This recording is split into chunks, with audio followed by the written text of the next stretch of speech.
The 540 is brought to you by Star City Games' weekly sale. And this week, you can save 50% off of hundreds of Magic the Gathering products right now on starcitygames.com/sale. And while you're there, make sure to hit that bookmark so you can find out every week, Monday, 11 a.m. Eastern Time, what the new sale is, so you can be on the front end of getting the choice selections for every sale week. Right now, 50% off of hundreds of Magic the Gathering products until April 19th at 10:59 a.m. Eastern Time. Go check it out now. The 540 is also brought to you by Coalesce Apparel and Design. If you want to get the coolest Magic t-shirts and hoodies and stickers, go to coalesceapparel.shop. And if you find something you like, use gift code SCG to save 10% off at checkout. That's coalesceapparel.shop. Nobody made what they wanted, so they made it themselves. What's up, everybody? Cedric Phillips here, stopping by real quick to let you know about one of Star City Games' newest podcasts, The Receivables, hosted by yours truly, alongside my partner in crime, of course, Patrick Sullivan, where the two of us discuss Magic sets, both past and present, from top to bottom. On every episode of The Receivables, you're going to hear us talk about the facts of a set, the mechanics of a set, the cycles of a set, you know, the boring stuff, before we get into some crazy stories of when we were playing Magic during the times that the set was legal. We've got a ridiculous award show where we give out awards like the Char Rumbler Award for weirdest card in a set, the Oko Thief of Crowns Award for best card in the set, and a whole bunch more, before we finally decide, hey, what card won the set and what letter grade should we give the set? It's a whole lot of fun. We're having a blast recording them. Hopefully you have the opportunity to listen to it and you enjoy it as much as we're enjoying recording them. Where can you find it? StarCityGames.com or wherever else you listen to your podcast. The Receivables every single week here at SCG.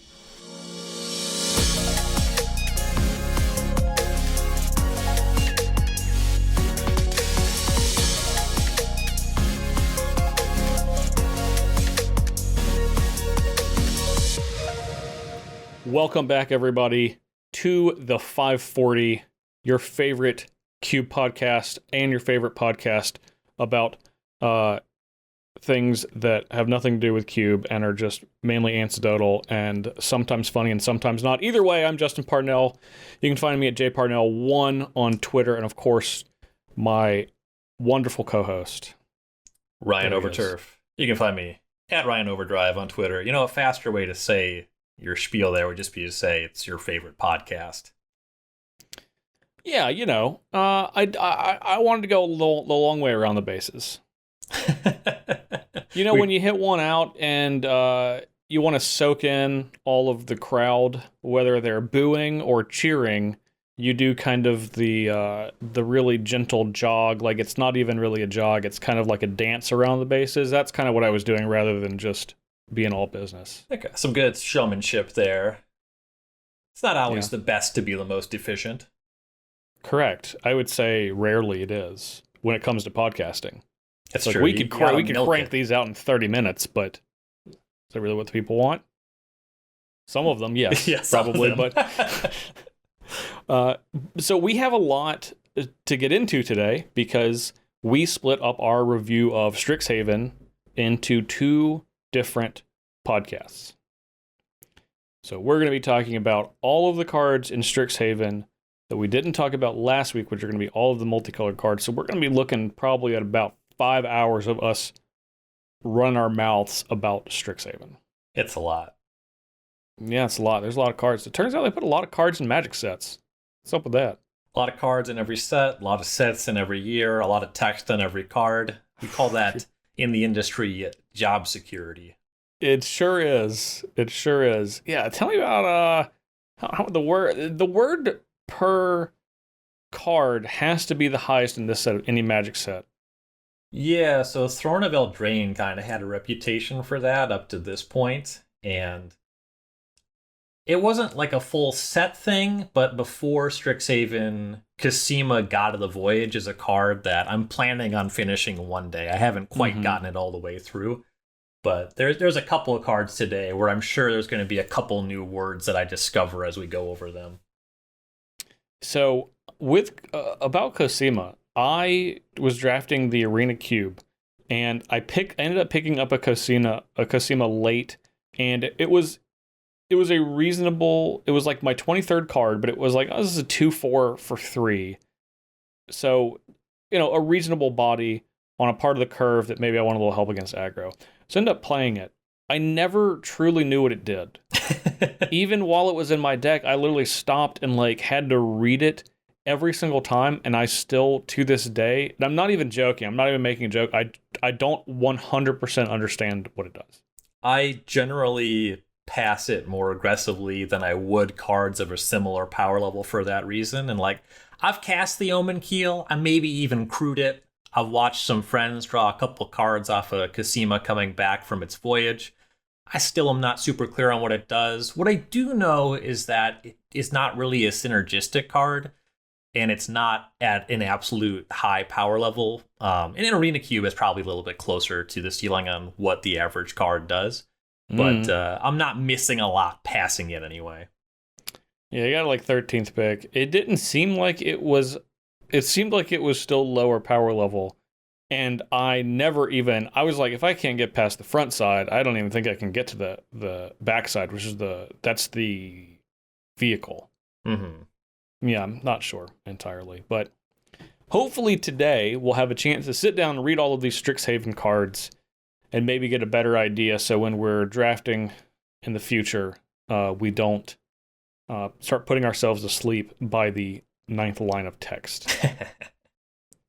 So I did want to talk about one thing before we got started, because we do have a lot to get to. Ryan, we've talked about color pips on cards frequently, but in the case of today, we're going to be discussing a lot of cards, and I think most of our focus are going to be on cards that have a fewer number of color pips. Mm-hmm. Yeah, and that's a really good thing to bring up in the intro when we're talking about gold cards, especially because color pips don't register as much when you're playing a monocolor deck. There's some opportunity cost. It's a little bit tougher to play a Mutavault if your stuff goes all the way up to Phyrexian Obliterator in the incredibly difficult to cast pip department. But then in 2-color decks, you really have to be a little bit more critical, not just of the mana cost of a card, but on the turn that it is still giving you a worthwhile delivery on its mana cost, and how pip intensive a card is going to influence how playable a card is there. So a card that it costs 2 mana and costs double red, has 2 red pips. If it's good on turn 2, great, but if you're playing a 2-color deck, you have to start asking yourself, how good is this card if I can't cast until turn 3? Turn 4, that stuff catches up with you over a large sampling of games in a 2 or more color deck. Definitely. Yeah, and I think a lot of people make people that may not be as experienced in cube design, and they're kind of just looking for cool cards. It's very easy to get trapped in the assumption that, especially cards that are a lot of pips with hybrid colors, as kind of what you're referring to, the cards look a lot more fun. So I'm thinking of a card like Blade Historian that's 4 red and white pips. And it's oh, this is easier to cast. Well, it's easier to cast exactly if you're playing a Boros deck, or a mono red deck, or mono white deck, and if you have only 100% of lands that tap for a colored mana of that color. And once you get out of those, you realize this is actually a very small subset of decks, and an even smaller subset that want something at that cost. And then you're taking into the fact that you're doing this in a draft environment. So it's very, very likely that either these cards are going to be picked and then not played, or picked very, very late and be played on an extremely rare basis. And that is ultimately why I am always so cold on these, is because in reality, you really just want to be able to cast your spells when you need to cast them according to their mana cost, regardless of what their potential impact might be on the game based on their text box. Definitely. And you mentioned Blade Historian specifically. It costs 4 red/white hybrid mana. There's a cycle of this for every enemy color. and this casting cost is just so much more prohibitive than something that costs, for example, red white 2, or even if it's double pipped. If it's like white white red 1, you can still play swamps and forests and islands in a deck that's trying to cast that card, and you'll get forgiven a little bit on that. But Blade Historian is like, you better be Boros, and you better not be trying to play Mishra's Factory. Yep, exactly. And it's really a shame, because there are, and there have been historically, a lot of cards that are fun effects, and this set has a number of those, but I just know and experience that a thing that I hate to see is a card that I really want to make work, and I play 10 drafts, and it goes between the 14th and 15th pick in all 10 of those drafts, because as you're drafting, you realize this is incredibly difficult, and it just never appears in decks. Mm-hmm. And ultimately, that's the measuring stick that we are really evaluating a lot of these cards by. Like, how is this going to make an impact when someone is actually playing the cube, rather than just beyond theory of what this could look like in the best case scenario? Because in most cases, it's going to be the worst case scenario, and it's not going to get picked, and it's not going to get played. I really love the assessment that most cases are the worst case scenario. It's just true, though. That resonates with me strongly. Yeah, I mean, well, I really want people to take that into consideration, because it's so great to think about all of the cool things you could do with some of these cards. Like, sure, would I love to have a deck, like, in my mind, a deck where I could cast Elemental Expressionist. And this card literally has 1, 2, 3, 4, 5, 6, 7.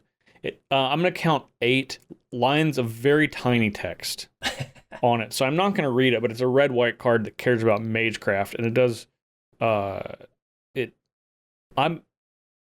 it makes 4/4 elementals when you do a thing. Anyway, point is, I'm sure there's a really great... I might have picked Ryan. I swear to God, the card with the most words on this page. That was a tough pull, man. I cannot believe I was literally just scrolling, and I just landed on it, and I'm looking, and I'm honest to God believe that card has the single most words of any card in Strixhaven. I believe I just randomly picked it. It took a couple reads for me, and it was not worth the time. Anyway... It's fun to say, man, this would be really cool if I'm playing this like blue-red Spellslingers deck, and the drafter can get all of this stuff and have these really like fun turns. And you really always want to create moments in cube drafting. That's something that I think is important to most people that are playing cube. Even if you're playing competitively, that's still something that you probably care about. If not, you're probably playing a different format. Anyway, those cases just never come up. They just don't, unless you are like going out of your way to manufacture them, and you are making a ton of sacrifices if that's the case. Yeah, it's definitely much more worth your time, and you'll still get cool moments if you go for a card that's generally easy to cast, generally playable, has a higher floor, that sometimes has a much higher ceiling. You know, the higher floor is going to deliver you, on average, a better experience, and you're more likely to hit the ceiling case if people are generally excited about playing the card in the first place. Yeah, that's a good point too. Yeah, there's a lot of like little things that when you're just looking at the text box of a card that are difficult to take into consideration, but those are like real factors in reality. So, okay, are you ready to get started?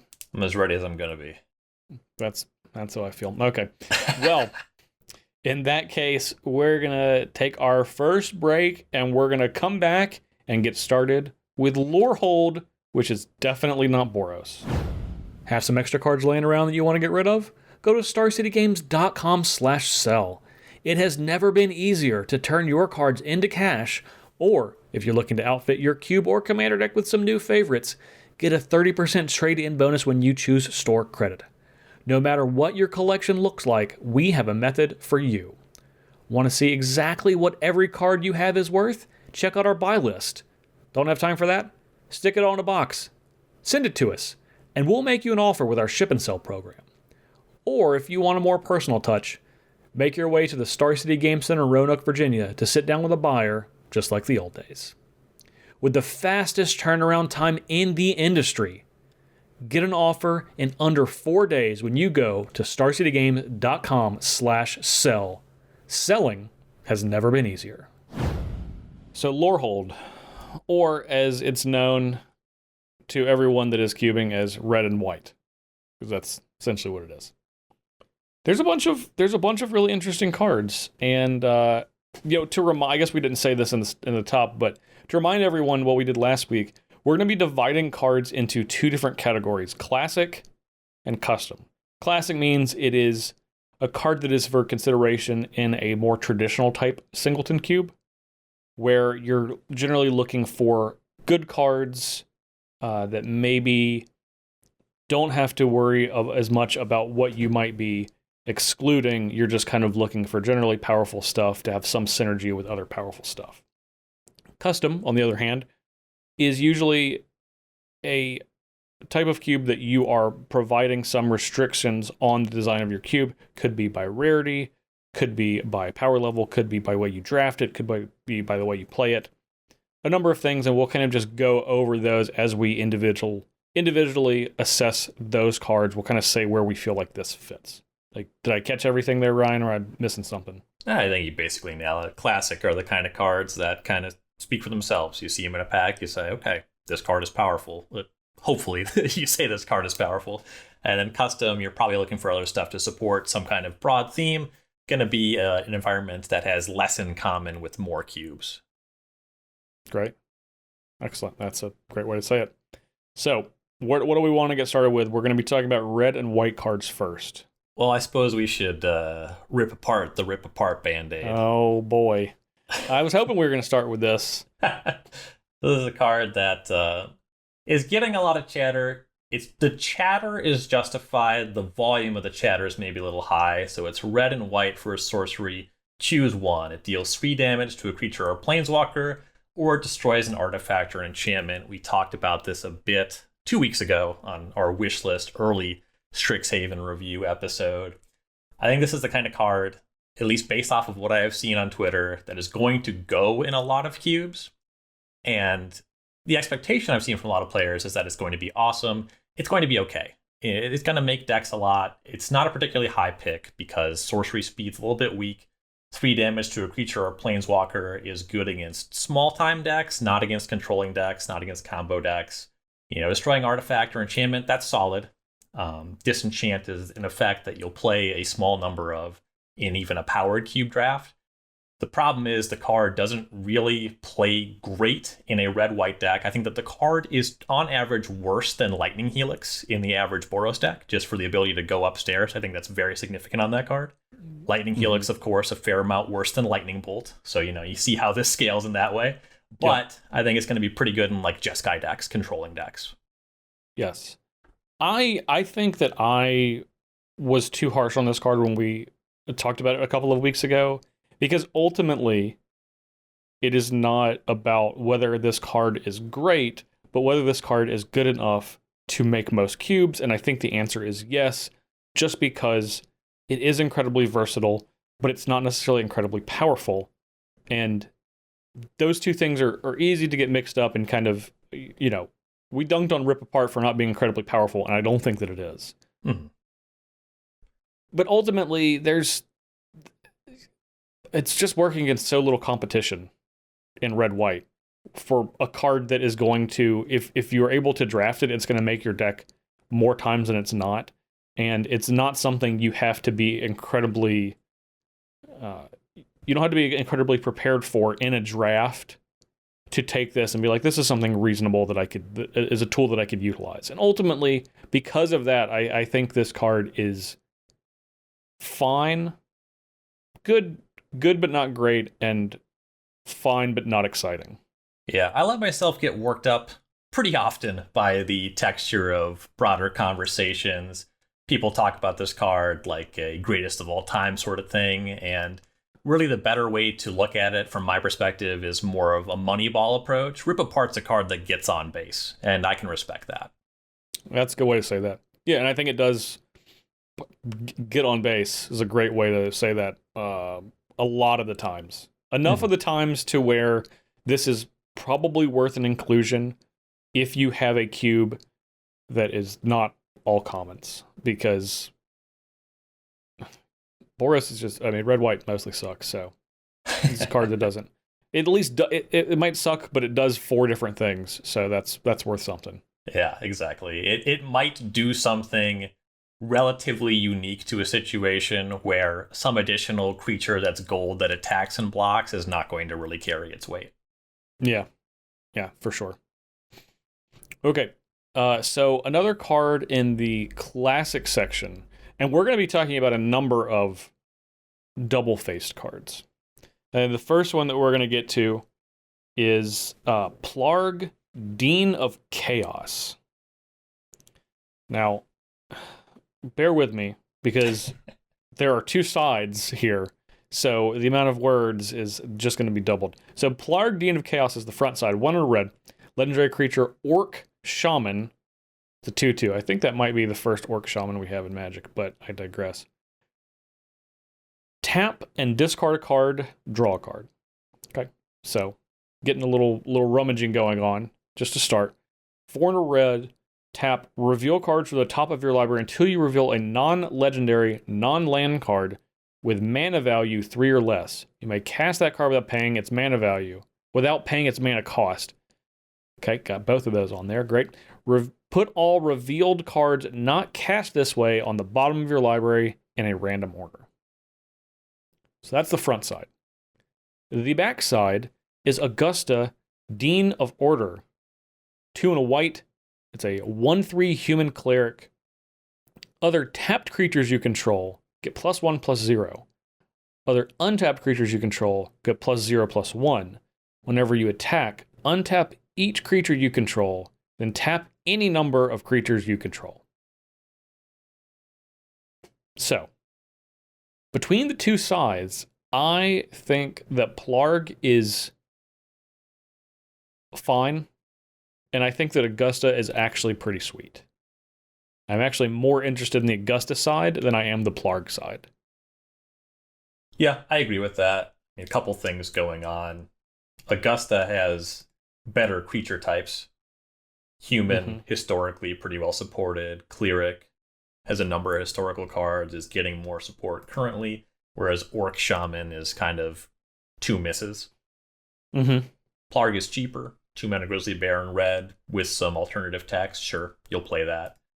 Then Augusta, like this Anthem sort of ability, it's going to play really well with a lot of the historically powerful white cube cards, Spectral Possession, Lingering Souls.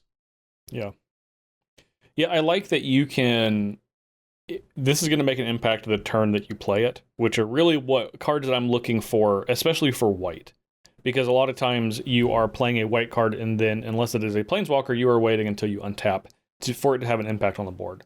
Not the case here, and it's that last line of text, whenever you attack, untap each creature you control, and tap any number of those creatures, where you get a significant amount of flexibility in what exactly the type of bonus that each creature is getting. And I think that it looks very simple, but I think that is actually one of the most powerful facets of this card. And if it didn't have that line of text, I would think this is a fine, but I would be a lot more mild on it.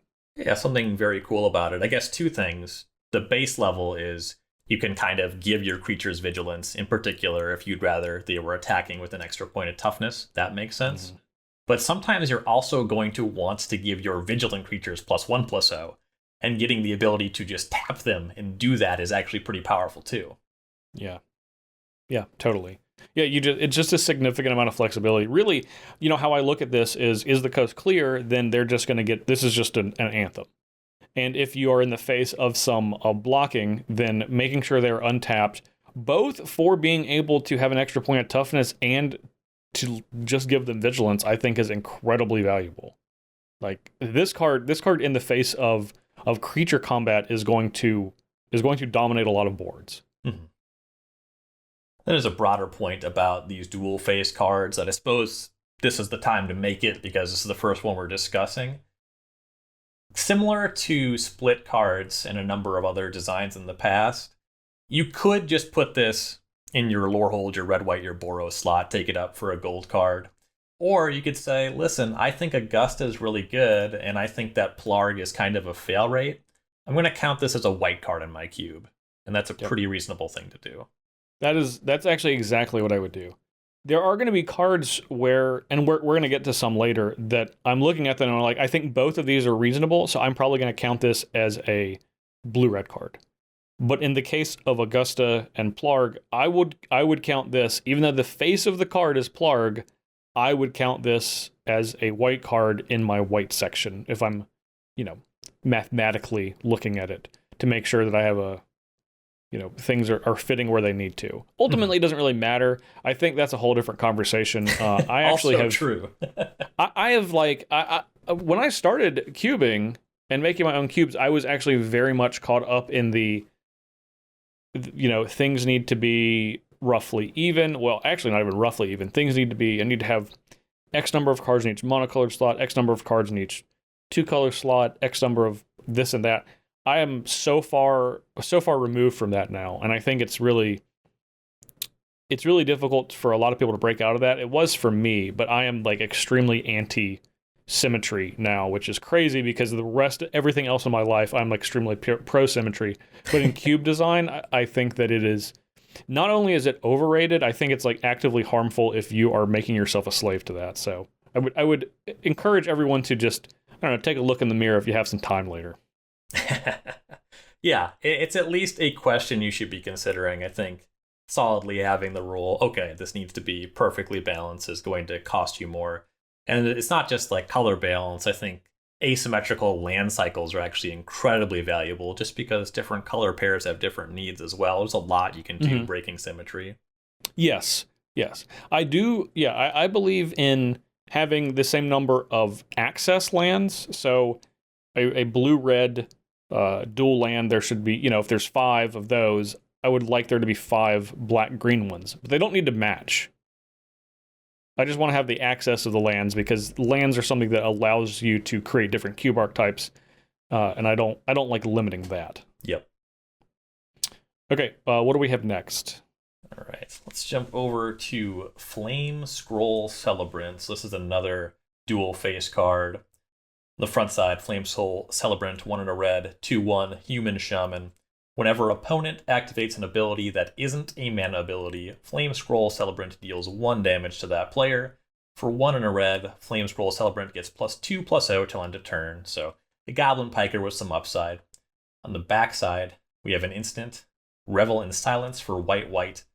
Your opponents can't cast spells or activate Planeswalkers' loyalty abilities this turn. Exile Revel in Silence. So this is a sort of thing where this is not the first time we've seen a card like Revel in Silence. Orum's Chant, the card Silence. What's the Weatherlight one? Abeyance. Yeah. There's a couple effects like this. They're generally not very cubable. They're very niche in their application. Maybe you're into Isochron Scepter combos, so there's something going on there, but they typically don't show up. But having this attached to a creature that's pretty good at beating down, when beatdown decks like having a high volume of these cheap creatures, being able to curve out is very important. But it also gets to a point where you say, okay, I want to stop committing creatures because my opponent could have a Wrath effect. I want to leave up mana for some other interaction, a number of things that could be a counterspell, a flash threat, this, that, or the other thing. And then you get to a point where it's like, okay, I have you dead in 2 turns. I'm going to attack. And then if nothing happens on your upkeep, I'm going to cast Revel in Silence, and then I have you next turn. Yeah. So that's a really powerful thing to have hanging out in a card that can just curve out. And then also this card, just more stuff jumps out to me the longer I think about it. That ability, we've seen this on other cards. Burning Tree Shaman is actually a card that won a Pro Tour many years ago that has this, when your opponent activates ability, they take 1. Yeah. And that card costs 3, its Gruul is less desirable, but that ability does force your opponent to answer this card before they can execute, say, Splinter Twin combo. Oh, for sure. Yeah, there's some cool stuff happening. So before I get into this, I have drafted a cube that has Abeyance in it. And when I saw it in the cube, I made fun of the owner of the cube because I was like, this card is not good. I feel like it's not worth a slot. And they were like, you're wrong. It is. And someone's going to draft it and you'll be able to see. And I was like, it's not the case. So we drafted the cube, and I've drafted this cube a couple of times, and Abeyance has been in it 100% of the time. And never did I think Abeyance was good, but it was also never bad anytime anyone ever cast it. Mm-hmm. And I was in this weird slot of like, I just don't instinctually, I was like, I don't think this is good. But then every time I would watch someone cast it, it was like, well, that did seem pretty good. Did seem pretty good there, and it just cycled. And the owner of the cube would just say like, look, the opportunity cost for that card is so incredibly low, and the impact that it has when it's good is so high that I think they argued that it was one of the most underplayed cube cards, and I mean I probably agree because I don't see it in very many cubes. I've never had it in any of my personal cubes, so I don't know. Abeyance is a really weird card, but because of that specific interaction with that person in their cube, I have turned around my initial thought process on this card, because initially I was like, well, I'm just never going to cast Revel in Silence. So I'm really looking at this card as Flame Scroll Celebrant, and how do I evaluate that? It's totally fine. It's not exciting, but I think that's not giving it enough credit, because while are you going to play Flame Scroll Celebrant more than you're going to cast Revel in Silence? Yeah, of course. I mean, one of them is a singular instant that has an impact on one turn, and sometimes if this was just the only side of the card, there's games you're just going to never play it. But Flame Scroll Celebrant is incredibly average. It's good, but it's not like a crazy good card. Mm-hmm. But Revel in Silence, the times that you cast it, it's going to win you the game a pretty high percentage of the time, and then you have this fallback of having a very reasonable 2-drop. And while I would probably put this in my red section as opposed to my Boros section, kind of like we would do with the opposite of Plarg and Augusta that we were talking about moments ago, but I don't think people should sleep on Revel in Silence for the exact reasons that Ryan stated. Because if you have it on turn 2, you're probably just going to play it as the creature. And then if you draw it late in the game, it can literally be a time walk and win you the game. Mm-hmm. Now, that's in the case if you're playing a red and white deck. So this is a little bit of a tougher sell, because would I draft this in mono white? I don't know. Probably not. But I was wrong on Abeyance. So there's a chance I'm wrong on this.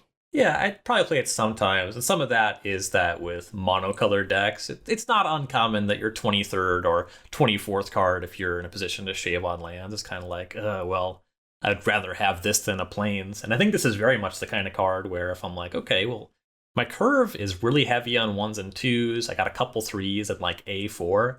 I'd probably play this card over a land in my mono white deck. Yeah, sure. The reason that it makes it in for me is because in the beginning of the show, we were talking about those heavy pip cards and the chance that even though they do cool things, they aren't going to make it into most decks. Well, this is the opposite. This is going to get drafted like 100% of the time.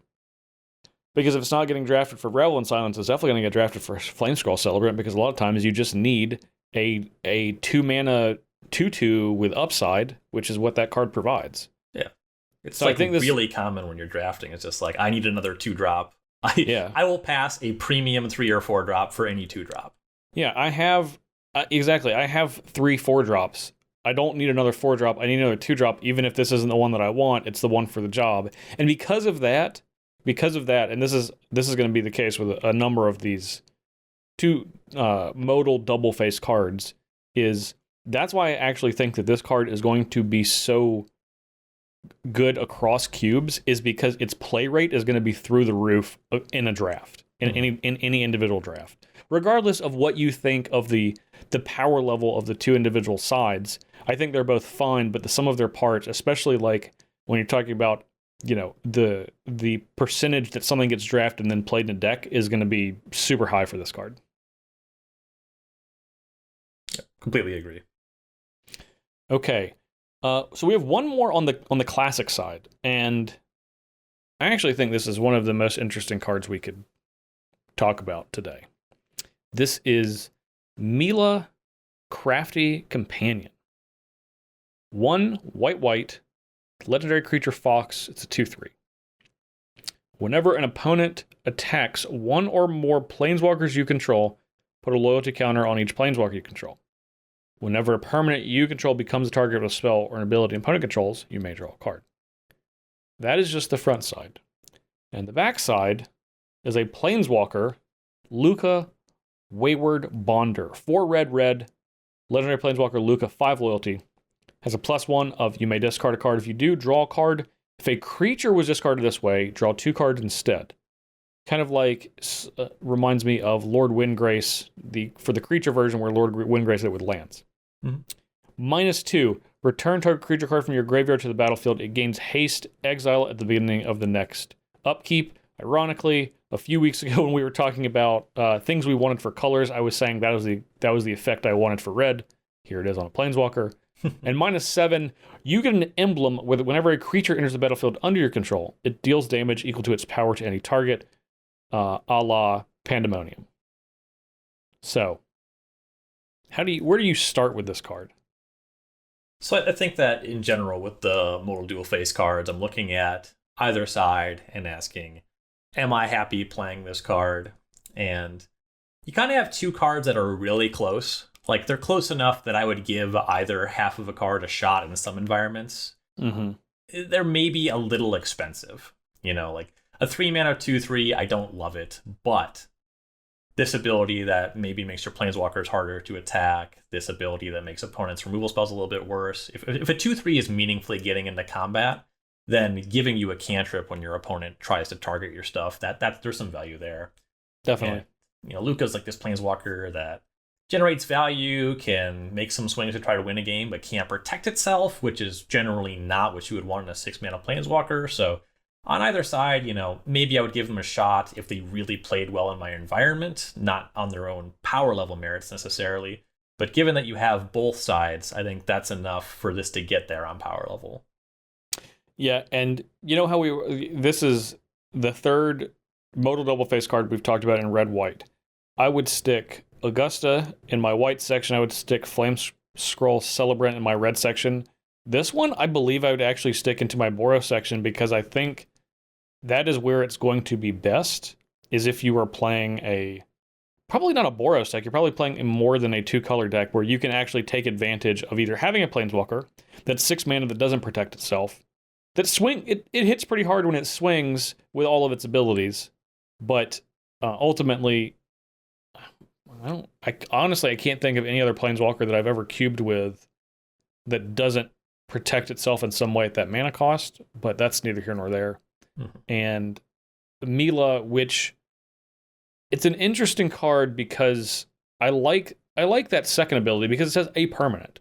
So it really encourages you once you've cast Mila and your opponent targets something else that's not Mila with a removal spell, you're going to be ahead. Because then you've traded in that whatever got targeted by whatever means, usually with a removal spell, for a card, and you still have this card hanging around, which means there's a good chance you're going to get another card or more out of it and still have the creature, even though it's slightly overcosted, like Ryan said. But I don't know if I would want either of these in isolation, but I do like them together. Mm-hmm. Yeah, I don't know if I'm. Go ahead. I like it enough on the sum of its parts, and you mentioned it not being necessarily great in a red-white deck. Yeah, this kind of does feel like a Mardu card to me. Yeah. I was thinking, Mardu. Oh, you need another color to protect it, not Naya. Either Mardu or Jeskai. Yeah. But it's,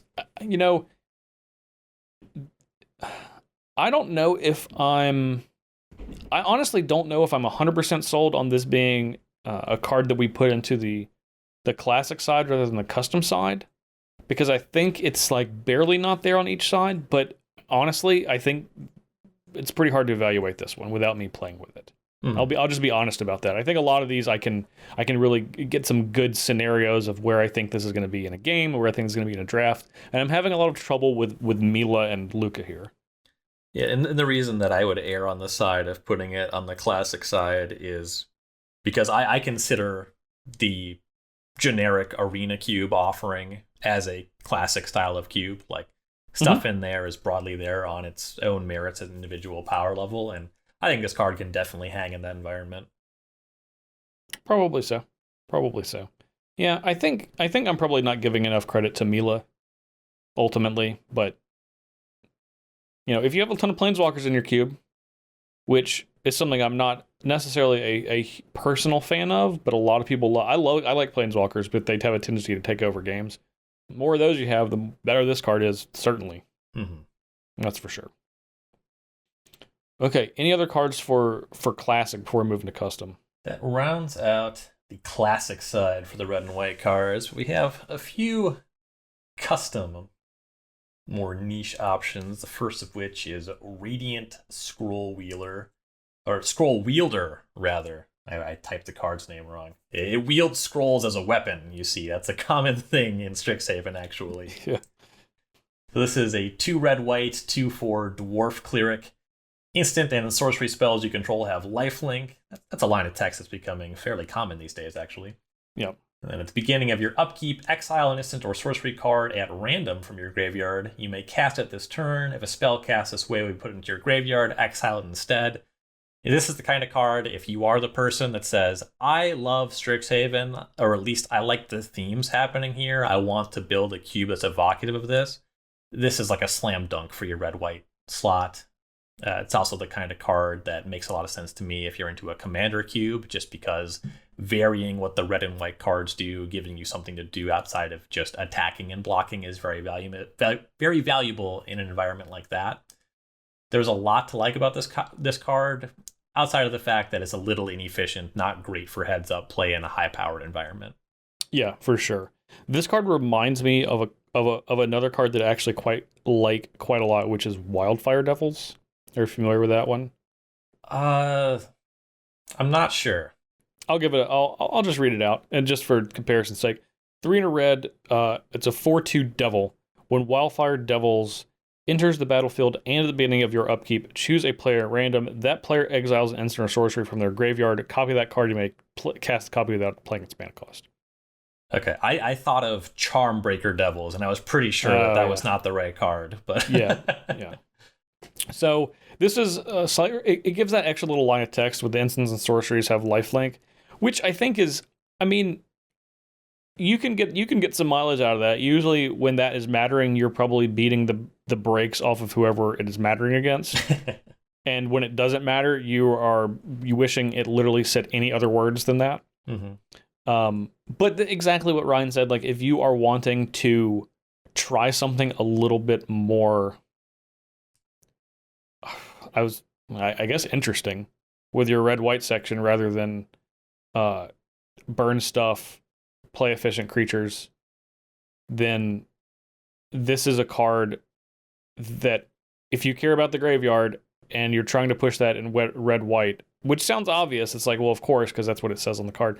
But it's also kind of it's priced in a way where a 2/4 in those type cubes is probably going to be a relevant body on the toughness side, because you don't really care as much on the power side. This is going to be something that you're going to be able to attack with when it's convenient, and otherwise you're going to kind of sit back and lean on its ability.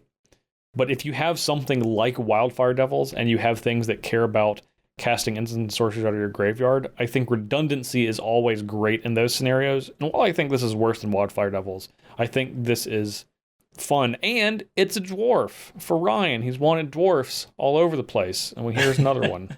This card could have literally any creature type. This is so not a tribal kind of card. You mean dwarfs aren't known for their instants and sorcerers having lifelink? It does, in your defense, it looks on the art of the card like a wheel.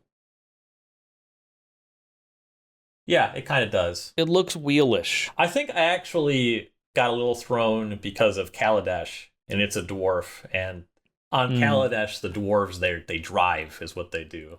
Yeah, there are wheelers on Kaladesh, it's true. Right. Yeah.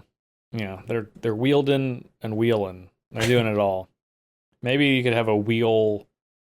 I'm gonna move away from that joke. It was not. Yeah, that was really bad. Oh God. Anyway, next card. My least favorite casting cost in the entire set, but the card's pretty decent. Return Pass Caller. It's a 3 generic, a red white hybrid, and a white for a 4/2 Spirit Cleric with flying. When Return Pass Caller enters the battlefield, return target Spirit, instant or sorcery from your graveyard to your hand.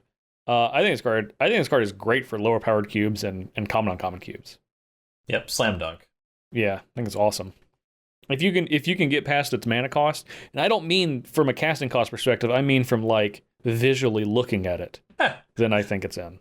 So I think that you're in the majority on finding this casting cost in print very visually unappealing. I actually like the way that the hybrid mana lines up, so it's red touching the half red, half white touching the white. But I'll admit that those aesthetics are apparently not broadly appealing. It's the lack of symmetry. If that 3 wasn't on the front, I would be in for this. The ones that are like one, like Quandrick's Cultivator is a card we're going to talk about later. One green blue hybrid blue, that is like visually so much more appealing to me than how this card is laid out. And there's one where it's just the 3 symbols, and that one looks awesome. And this one just looks like shit. I don't know why. That it just one is does. actually my least favorite. How it looks, or the card is. That's the. I think it's the black white one. Like both. The card is kind of really bad, but yeah, Shadewing Larian. It's not a card we're going to be talking about later, so we might as well talk about it now. It's just white black hybrid black. I think that casting cost looks awesome, and I think the one on this just looks terrible. Like I guess the 3 for me, it kind of goes both directions. Like, why are we doing hybrid and solid mana symbols in both colors if the card costs 6 anyway? It doesn't make any sense. It's just because they wanted to have this effect. They wanted people to look at it and have a reaction. The card is much more castable, which appeals to me. It is, because then you can just splash one of the other colors. Mm-hmm. If you get a spirit back with this card, you're doing great.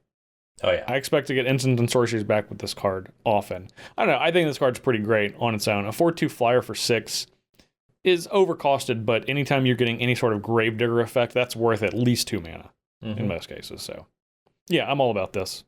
Slam dunk for me. Easily. Right. Next, we're going to talk about, I don't know if we have all of these Elder Dragons in the list. Maybe we do. We'll find out. We have at least one.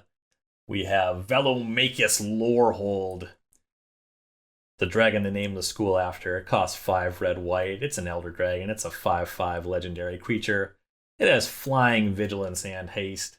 Whenever Velomachus Lorehold attacks, look at the top 7 cards of your library. You may cast an instant or sorcery spell with mana value less than or equal to Velomachus Lorehold's power from among them without paying its mana cost. Put the rest on the bottom of your library in a random order. You know, if you have a deliberately powered down Reanimator theme, you could really just put this in your cube. If you think Gristlebrand's no fun, but you're interested in kind of the wonkier stuff that you could sometimes cast, this card's for you. I think that this is very much of the nature, more so than Radiant Scroll Wielder, that it's a slam dunk for like a commander cube as well. Oh yeah, sure. This would be a card that I would try. I would 100% test in my cube, and I would cut every time, just because it's so cost prohibitive. But I really like the effect.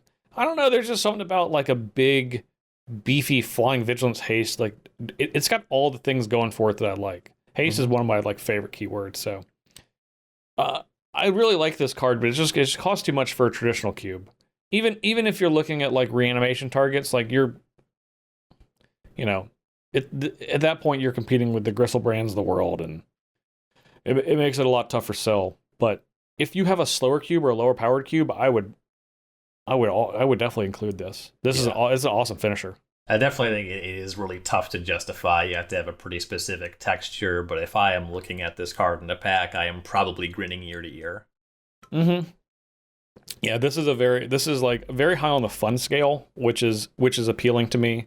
And if you're not looking to have the spikiest cube, this is probably something that's going to make it in.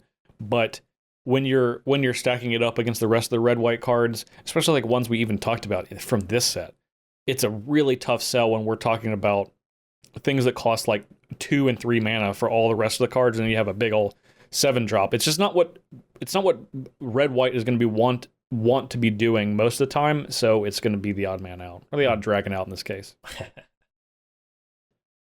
All right, next up, this is a card that I am actually the more that I thought about this card, the more a fan I am of it. And this is Venerable Warsinger.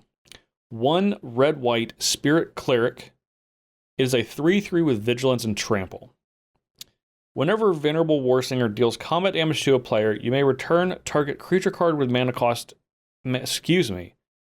value X or less from your graveyard to the battlefield, where X is the amount of damage Venerable Warsinger dealt to that player.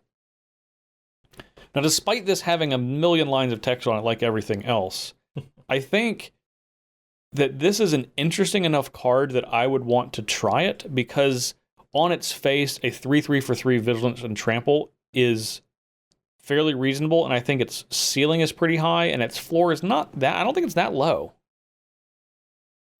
Are you just cold on this card because it doesn't have haste? So the thing about it that I think is not appealing in high power environments, this is something that I think maybe we could do a whole episode on if we want to really get into the nitty gritty of it. But 3 mana threats is such a contested slot on the mana curve that you have to really be remarkable every time you show up for me to really care.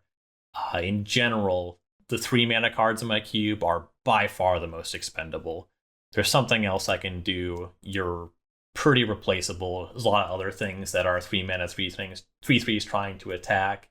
I will say, if your cube has a lot of just attrition-y elements, if the average game is relevantly impacted by a 3 mana 3/3, which I suppose this is the case. If I made the argument for Mila, perhaps I should have made the argument for this card, where I think this card is very good in Arena Cube. And then there's also some pretty good synergies. It has the issue where it needs to be getting into combat and dealing damage, but there's some cards that raise the value significantly. Selfless Spirit is very powerful in conjunction with this card. What's the dog? The 1 mana dog that can... Selfless Savior. Yeah, that's another. They're both really very good one. selfless. Yes, yeah, the selfless mechanic is very good with Venerable Warsinger. It just doesn't really move the needle for me, especially when we talk about like the weakness of trying to play a red-white deck in cube. It's going to take a lot of powerful text on a 3 mana creature to sell me on it. Yeah, I mean that's fair. I imagine this is going to be one of the least aggressive cards in one of those decks, but I also I just think that once you trigger that ability, if you connect with your opponent, even if you just return like a 1-drop, I think that you've kind of gotten your money's worth on it, because it is a decent threat. And if I like cards, and Ryan, this is something I've heard you say, I like cards that can win the game on their own.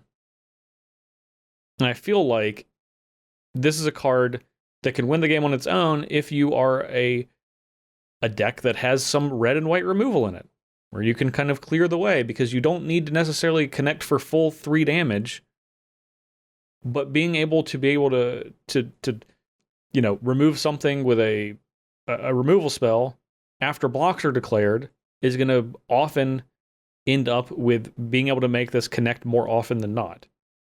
So when I refer to cards that can win the game on their own, it usually doesn't involve stringing off several other kinds of cards that they would need to be supported by. So you can agree or disagree with this point, but I'm gonna make a comparison that is currently very resonant with me. I think if I was choosing between putting Venerable Warsinger in my cube or in my deck and Alesha who smiles at death, I think that more consistently with less help, you can get more mileage out of Alesha, because I think that First Strike is very good on a sort of creature that needs to be getting in damage to trigger its ability. That's true. That's true. I don't disagree with that. I like that you don't have to put any more mana after you put the initial 3 mana investment into this card. That is also that is a good point. You know, it's more powerful there. I just like First Strike quite a bit more than Vigilance or Trample on this kind of card. Yeah, no doubt. I will agree with that. I will agree with that because it is, it is an extremely aggressive keyword where Vigilance is kind of just like, it's nice that it's there, but contextually, it is completely irrelevant. It literally is just on this card because it has a white mana pip. That's the only reason. So, I don't know. I like this. This is something that I think I would try. I like it more than either of the individual sides of Mila or Luca, but not together. I think the types are worth pointing out here as well. Spirit Cleric. Spirits keep getting more stuff. Mm-hmm. I've got some good groundwork in designing a cube around Party, and I think that just being a cleric is going to put this card over the edge for inclusion. There you go. Well, good. You can tell me how wrong you were in a few months. We'll have a discussion again. Well, if it's good in that cube, which is a custom environment, then wouldn't that prove me right? Well, perhaps. But are you going to be including Elite Spellbinder in that cube? It's a cleric, right? It sure is. In all likelihood, yeah. Would that mean that we should have put that card in the custom environment? No, but I think swinging the direction from classic that's good in custom is like not a hard sell, but custom that's good in classic is. I'm just trying to use your argument against you is all. Well, it would help if your argument was of the same quality, is all I'm saying. Ugh, speaking of things that are of lower quality, the last card that we have for custom for red-white is Lorehold Command. When you were building up the last card, I was wondering if you had somehow gained appreciation for this card. That is plainly not the case. Oh, no. But I do want to touch on it. Because I think we're going to be talking about the other 4. And I think it's only appropriate that if we're going to talk about 4, we should talk about the 5. Sure. 3 red-white instant, choose 2. Create a 3/2 red and white spirit creature token. Or, creatures you control get +1/+0 and gain indestructible and haste until end of turn. Or, Lorehold Command deals 3 damage to any target. Target player gains 3 life. Or, sacrifice a permanent, then draw 2 cards. Every portion of this card is slightly overcosted. And I'm not really sure why. I feel bad for people that really like red-white. Because if this card costs 4, this would be awesome. And I think it's awesome, not like this is the best red and white card in Cube, but like incredibly more interesting if this costs 4. I wonder what tipped the scales.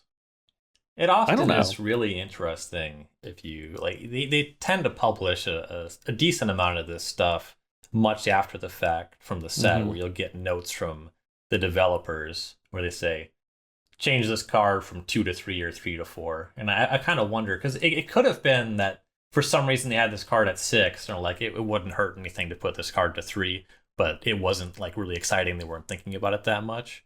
Or it could have been that they had the card at 4 and that card really overperformed. Or it's just in the file with no notes. There's no way for me to know. Yeah, like no one cared enough, and it's just like that's what it was. Yeah, red-white command should suck. Who cares? Yeah, and then no one had any retort to that. Because like if this is at 4, honestly, I legitimately think this is a very good card. Because any two of these modes combined is well worth that 4 mana cost. Yeah. But it's very difficult for me to look at this and think that any 2 of these are worth 5 in most cases. At 4, you have a card that compares very favorably in a lot of ways to Flametongue Kavu, because same stat line, it has instant speed, a little smaller body, a little less damage, but some modality, some life gain tacked onto it. But then at 5, the comparison falls apart. Costs more mana. Yeah, and I'm really only saying that I think this sucks in more traditional cube environments. I think if you have a lower power level, this is still going to be. I just think this is still going to be pretty solid because even if it's most common mode, which is going to be flash, make a 3/2 and lightning helix something. I think that's fine. It's still not good because that's just the cost of those two cards together. Aren't you supposed to get a little bit better with the commands? Especially the more expensive ones. I don't know. I don't know why I'm complaining about this so much. I don't even care about this card that much. I guess I'm just annoyed that it just stands out as less than its the rest of its family. But yeah, well, that was documented, so we can move on to something that the people really care about, and that's blue and red cards. Okay, great. So blue and red cards. So we have classic. Ryan, do we want to start with your least favorite card in the entire set, Prismari Command? I put it in the classically powerful column, okay? I am open and honest about the way I feel about things. And again, I get rubbed the wrong way when people get incredibly hyped about stuff that's fine. You know, like the comparisons to Kolaghan's Command on this card really rub me the wrong way. Yeah. But I'm going to give it its due. I think it's the kind of card that is generally just going to be good in cubes. And it's also the kind of card... This is not going to hack it in Grixis cube. Specifically, the issue there is I currently have the cube whittled down to a 180 card 2-player cube, which look forward to some content than that on the horizon. But this is definitely going in Spooky Cube because the looting plays powerfully. Let's just review what the card does real quick. So we have an instant 1 red blue, choose 2, Prismari Command deals 2 damage to any target. Target player draws 2 cards, then discards 2 cards. Target player creates a treasure token, destroy target artifact. If you are ever in the situation where 2 damage destroys a creature or finishes off a planeswalker and you have an artifact to destroy, this card's awesome. End of line. But that's something that Kolaghan's Command can always do. Yeah, and then with Kolaghan's Command, I'm just going to finish this comparison. Raise Dad, target player discards a card. Very easy to turn that into a full cards of value. A treasure token... Draw 2, discard 2, much less true of that. Now, I will say, if you are destroying a good artifact, if you are destroying a good creature, tacking draw 2, discard 2 onto that kind of effect, that's very powerful. That's absolutely true. Mm-hmm. It just, if you're dealing 2 damage to a creature and drawing 2, discarding 2, I'm still on the page that I would rather just draw 1 card, so I like to electrolyze more there, and the ability to hit 2 1-toughness creatures comes up a lot against the better beatdown decks in Cube 2, so I still like electrolyze in that comparison. But in the situations where you destroy some sword of words and words and tag a creature, or tag 1 creature and also destroy a Porcelain Legionnaire, this card is a very high ceiling. I'm willing to admit that. It just has a lower floor than I think is necessarily realized. Sure. I mean, I love Kolaghan's Command, and I think that the fact that there is a setup of modes that's the same, which is the Shock and Shatter mode, that you can do on Kolaghan's Command, it looks like it compares unfavorably, but I don't think that matters at all. I think that's a complete... And a lot of people are making that comparison. And I really hate that because I think that how you feel is right comparatively. This card is less powerful than Kolaghan's Command, but that is also irrelevant. I just don't think that matters at all. Mm-hmm. Yeah, I think this is for the same slots, so that's a good point. Yeah, it's because Magic players love to do that. They're like, I've seen this before, and the irony is people shit on Kolaghan's Command when it first came out. So it's you clearly, and it's the same people, which is the Magic Internet. The same people are calling this card great because Kolaghan's Command is great, but when Kolaghan's Command came out, they thought that was terrible. Yeah, so now they're recalibrating because they don't want to miss out on pre-ordering $20 Jace the Mind Sculptors. Yeah, you're just... Magic Internet has not gotten smarter, it's just gotten louder. And, I mean, that counts for a lot in today's world, but, either way, I think Prismari Command... We spent a lot of time talking about this a few episodes ago. I'm just very high on this card. I would put this in pretty much any cube. I would put this into Ryan's cube. I don't even know the rest of the cards in it, but just as a blanket statement, that's where I am. Let's do a recurring segment as just cards that Justin would put in Ryan's cube. Okay. All right. Okay. So moving on from this, where do you want to go next? For classic. Expressive Iteration, because this is a card that I have really come to like more and more the more I've thought about it. Todd Anderson wrote about this card in depth for Constructed Magic, and it's not a one-to-one correlation, but you can take those notes and you can translate some of it. We have a sorcery for 1 blue and 1 red. Look at the top 3 cards of your library, put one into your hand, one on the bottom of your library, and exile one of them. You may play the exiled card this turn. Now that's going to work really well if you are playing this card in a position where you have not yet made your land drop, in particular on turn 3, leading on this card. Yep. It compares favorably in cube, from my perspective, to Light Up the Stage. That's a card that I very regularly just cut from my cube decks. I almost never play it, because if you end up with a lot of 3s and 4s, you just leave cards stranded. Like, I've probably cast more Light Up the Stage than the overwhelmingly majority of people. I'm not going to say more than anybody, because people play a lot of Magic online, you know. I'm not going to try to make that claim. However, I've probably cast more Light Up the Stage. Just assume if you're listening, I've cast it more times than you have. You probably cast it more than me, so it sounds right. You're 1 for 1. Yeah, easily more than you. And so the setup on this, where you can make that land drop and do that later, starting on turn 3, instead of waiting till you get to 3 mana or can deal it damage, and like getting maybe stuck on 2 lands when you pass it for the full 3 and like missing a card that way, or, you know, the mana value is being messed up, you're more likely to get a combination of cards that you can actually access and play both of the cards with Expressive Iteration, and you don't need to set it up with a creature or some other way to deal damage either. You just kind of get to do it. It's a gold card, so, you know, it's a little bit tougher. But then this also scales with the mana curve, with the power level of a cube. You know, if you're looking for stuff like a Mox or a Black Lotus, the ceiling on what this card can do for 2 mana gets a lot higher too, which I love about it.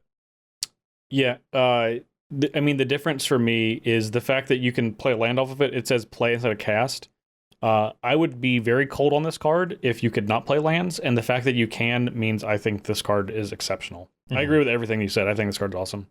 Yeah, it's also just like awesome to draw late, because early it's like, cool, I can look for lands. Late, it's just like, okay, don't cast it on turn 2. Yeah, I put a spell in my hand, and then I can cast a different spell this turn. That's really good. Yeah, I'm all about this card. I think it's awesome. We were talking about play rates. This is a card that's gonna be played in a blue-red deck 100 times out of 100.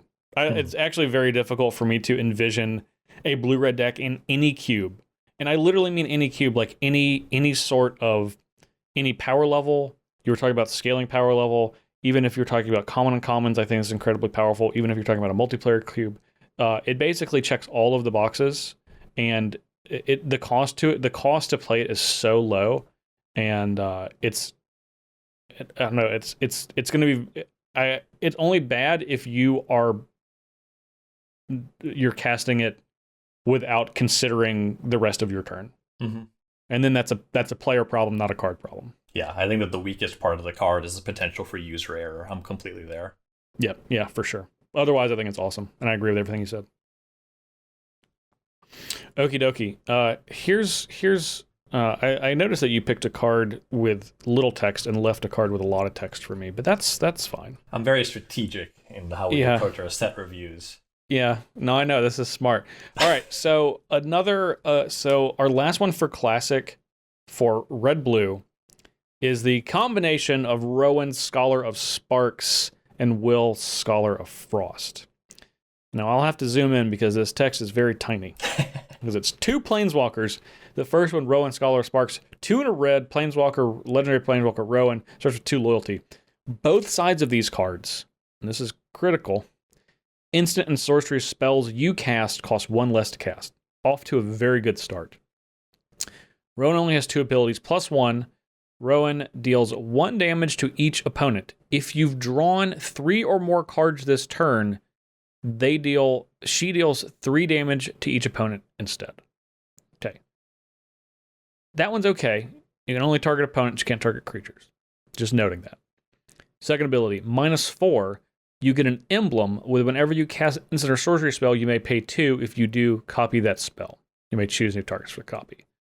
Now, forget about what I said for the first part, because if you can get to 4 and it starts at 2 loyalty, so if this can live for 3 turns, that is a crazy powerful emblem. Crazy powerful. Yes. That's only one side of the card. Backside, Will, Scholar of Frost, 4 and a blue, 4 loyalty Planeswalker, legendary Planeswalker, Will. Again, instants and sorceries cost 1 less to cast. +1. Up to 1 target creature has base power and toughness 0-2 until your next turn. Pretty great. -3. Draw 2 cards. Just straight up. -3, draw 2 cards. -7. Exile up to 5 target permanents. For each permanent exiled this way, its controller creates a 4/4 blue and red elemental creature token. So, to start, we have 2 Planeswalkers, a red one and a blue one, both of which want to be in an instant and sorcery caring about deck. Not necessarily you have to be a full-on instants and sorceries deck, but a more controlling deck because you're playing 2 Planeswalkers that are going to chew up a part of the curve, one of which can't really protect themselves, but at least it's the cheaper one. And there's a lot of really powerful loyalty abilities across these 2 cards. And I really want to focus again on that Rowan -4. Because if you're on the play, and you can play this out and just protect it for like 2 turns, that is it's certainly an ability, an emblem that is possible to win you the game without a ton of effort. Yeah, absolutely. This card very much is a sum of the parts sort of thing. You know, either side a little bit underwhelming in Cube. Mm-hmm. Everything all together. This is the kind of card kind of similar to Bergy, God of Storytelling for me, where this card will excel in a Storm deck. It gives you a lot of stuff that it cares about, but then can also just go in other decks. And, you know, this emblem is really good if you're copying, you know, tutors, or I guess you can't really copy rituals in a super meaningful way, at least most of them, but you can also just work to that emblem in a control deck and copy your draw spells or your removal spells, and that's really powerful too. Yeah. Unless Rowan sticks around, then you probably can copy your rituals. True, yeah. If you can maintain the discount on them, you can make quite a bit of mana. Mm-hmm. Yeah. But I think both of these, if they were just 2 separate cards, I'd be like, these are. I've seen these before. They're not going to be quite enough. But the fact that you get both in a single card, which means a single pick in your draft and a single spot in your deck, this is the type of card that I would play. I would likely pick for either side and just try to make sure I could splash the other one in the deck as well. If I was playing blue, make sure I could splash the Rowan side, and vice versa. If I was playing a larger mana red deck, make sure I could splash the blue side if I needed to. And I really like the way that the others, like the sides, play better or worse at different stages of the game too. Yeah, for sure. Like just jamming Rowan on an empty board makes a lot of sense. And then Will, if you have the mana, sure, just getting the divination right away on an empty board, that makes sense. But against one threat, you also just have that ability to stave off one creature every turn too. Indefinitely, pretty much, yeah. Yeah, essentially just colds a creature. You know, it can still carry a sword or something like that, but I mean, largely, this is really like a lot of Planeswalkers. You just need to hold it off until you can untap, and especially with both Will and Rowan, truly being able to untap is critical because you are now getting a discount on your spells. So presumably, you've built your deck in a way that can take advantage of that. I would hope, yeah. Yeah. I think this is a pretty easy inclusion. This is another card that's going to be like a high rate of play for me, which is again something I care about a lot. Mm-hmm. All right. Okay. So I'm going to go ahead and take a card with a lot of text to create the illusion of evening things out. Okay. So we're going to move on to the custom side of things for the blue and red card. We're going to talk about Torrent Sculptor. It's a 4-mana merfolk wizard. 2 generic, 2 blue, 2/2. It has Ward 2. So when it becomes a target to have a spell or ability an opponent controls, that ability is countered unless its controller pays 2. When Torrent Sculptor enters the battlefield, exile an instant or sorcery card from your graveyard. Put a number of +1/+1 counters on Torrent Sculptor equal to half that card's mana value rounded up. So it actually doesn't curve great with cheap spells. That's more if you can get a more expensive instant sorcery in your graveyard to actually get this up to some real stats. Yeah. There's a package we'll discuss later regarding that, but that's not the full text of the card. We have the backside, 1 in a red, for a sorcery called Flamethrower Sonata. Discard a card, then draw a card. When you discard an instant or sorcery card this way, Flamethrower Sonata deals damage equal to that card's mana value to target creature or planeswalker you don't control. So this is the kind of thing where, almost like a Lightning Axe style removal spell where you give up a card. The reason that this kind of falls in the custom environment is, I imagine most often you'll want this card to show up where Flamethrower Sonata meaningfully discards a card. For example, if you have a Madness theme, you discard Fiery Temper, you're dealing 3/2 things. That's the sort of thing that I'm thinking about when I evaluate this card. Definitely. This is a card, it plays, and not all of these cards do in the way that this one does, that are the modal double face cards. This card plays so well if you have multiple copies, because you really want to be able to have the Torrent Sculptor out while you are performing the Sonata, so you can just eat that card up immediately after you blast something with it. And because of that, we're talking about non-singleton cubes. This would be a super awesome card in a non-singleton cube, because you just want as many copies as you could possibly get, because both sides play so well together. I dislike that this is a sorcery on the back, but I also get it because I think that it would just, you're just raw bumping the power level if you make the backside an instant. And so, in general, for cards that are for a very particular kind of thing, I like cooling off a little bit on the power level, just so you can touch on a wider audience with the full set altogether. For sure. I really just, I think that's honestly, that's one of the breakers for me. If this was an instant on the backside, I would consider this more for a classic environment, and the sorcery speed is really one of the things that bumps it down for me. Sure. Because I think both sides are pretty reasonable. Like Ward, the Frost Titan ability counters something unless you pay X, and it's 2 in this case. You're putting it on a solid creature that doesn't have flying, despite what the art would tell you, and it's very easy when you untap with this card to have a meaningful sized creature, because you're rounding up. So if you exile a 3-drop, if you're exiling that Fiery Temper, you're getting 2 +1/+1 counters, which is quite a lot. I could definitely see just playing this in a Grixis control deck that maybe has a small reanimation package, and then you're taking advantage of the discard outlet there too. But like you said, that's weakened quite a bit from that being a sorcery. Yeah, it is. And I do like this card. I think this is probably the most powerful card that we have in the custom side, although I do agree with that, because I don't think this is just across the board. You could slot into any cube and you're gonna be happy with it, because I think a lot of times in those type situations it's gonna have a low play rate or draft rate.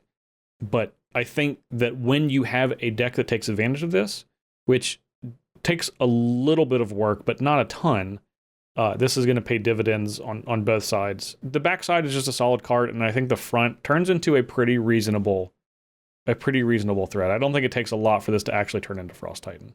Sure. All right. Well, 4 more cards left on our custom side. Which has the most words? I'll just pick this one. Uvilda, Dean of Perfection. Nailed it. 2 and a blue. It's a 2/2 Jin wizard. You may tap it, and if you do, you may exile an instant or sorcery card from your hand and put 3 hone counters on it. It gains, tell me if you've heard this one before. At the beginning of your upkeep, if this card is exiled, remove a hone counter from it. And when the last hone counter is removed from this card, if it's exiled this way, you may cast it. It costs 4 less to cast this way. Now, did we really have to make this not be able to cast for free? Yeah. You would hate to put suspend in a set that doesn't have it. You would much rather have a wordier, weirder version of it. And we had to use hone counters. That was necessary. Anyway, that's only half of the card. The backside is Nasari, Dean of Expression. 3 red, and this is a creature type that Ryan famously supports. A Freet Shaman. Very popular spread. Very exactly. You see it all over the place. In fact, I'm tired of them printing them. At the beginning of your upkeep, exile the top card of each opponent's library. Until end of turn, you may cast spells from among those exiled cards, and you may spend mana as though any mana of any color to cast those spells. Whenever you cast a spell from exile, put a +1/+1 counter on Nasari. So, I think this is a really sweet card in multiplayer, obviously, because you play that backside and it gets pretty powerful. And I'm really just upset that the front side, as a 2/2 for 3, you can't just...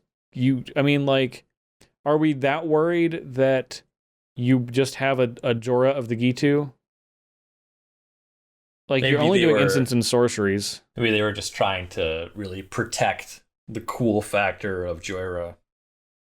Yeah, were they? Probably, I guess so. Hone counters. You had to make it bad with clock spinning too. That was important. Yeah, clearly. It's very okay. So I'm dunking on this card too much. The fact that I really wish that you could just cast it for free, only because 4 less, that's fine, but you're already limited to an instant and sorcery. You're still having to pay whatever colored mana it is. 3 turns is a lot of turns. That's a significant amount of turns. It's really like 4 turns. Because you have to play this, and you can't even activate it immediately. You have to wait until you can untap with it and then tap it the next turn. Mm-hmm. So I'm super cold on the front of this card, but I do quite like the back. I think it's a reasonably sized body, potentially drawing a card each turn. I wish it didn't say cast. I wish it said play, so you could get lands. Mm-hmm. But that's neither here nor there. Yeah, it's a card that's going to be good in your Efreet Shaman Cube, like you said, but mostly it's going to shine in multiplayer environments. Mm-hmm. Yep, for sure. I probably talked about more about that card than it deserved, but... All right, then let's move on to another card that maybe doesn't deserve that much time, but it is pretty cool. It's Culmination of Studies. Red, blue, X, sorcery. Exile the top X cards of your library. For each land card exiled this way, create a treasure token. For each blue card exiled this way, draw a card. And for each red card exiled this way, it deals 1 damage to each opponent. So, in Cube, this card is really only showing up in like a 1 big turn, like a storm kind of deck. And that's the kind of deck that really doesn't generally want to exile all of its cards.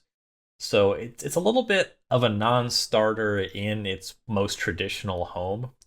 So it kind of doesn't work there, but I think that it's the kind of card that if we're talking about a format where your deck's a little bit larger and maybe your strategy's a little bit more wonky, again, I think a multiplayer environment is the appropriate home for this card. Yeah, it's certainly powerful there. I think if you have a lower powered cube, this is a fun one. If you are able to have an environment where you can cast big mana cards on a regular basis, then this is a really great blue-red card, like, for that. So it's never gonna.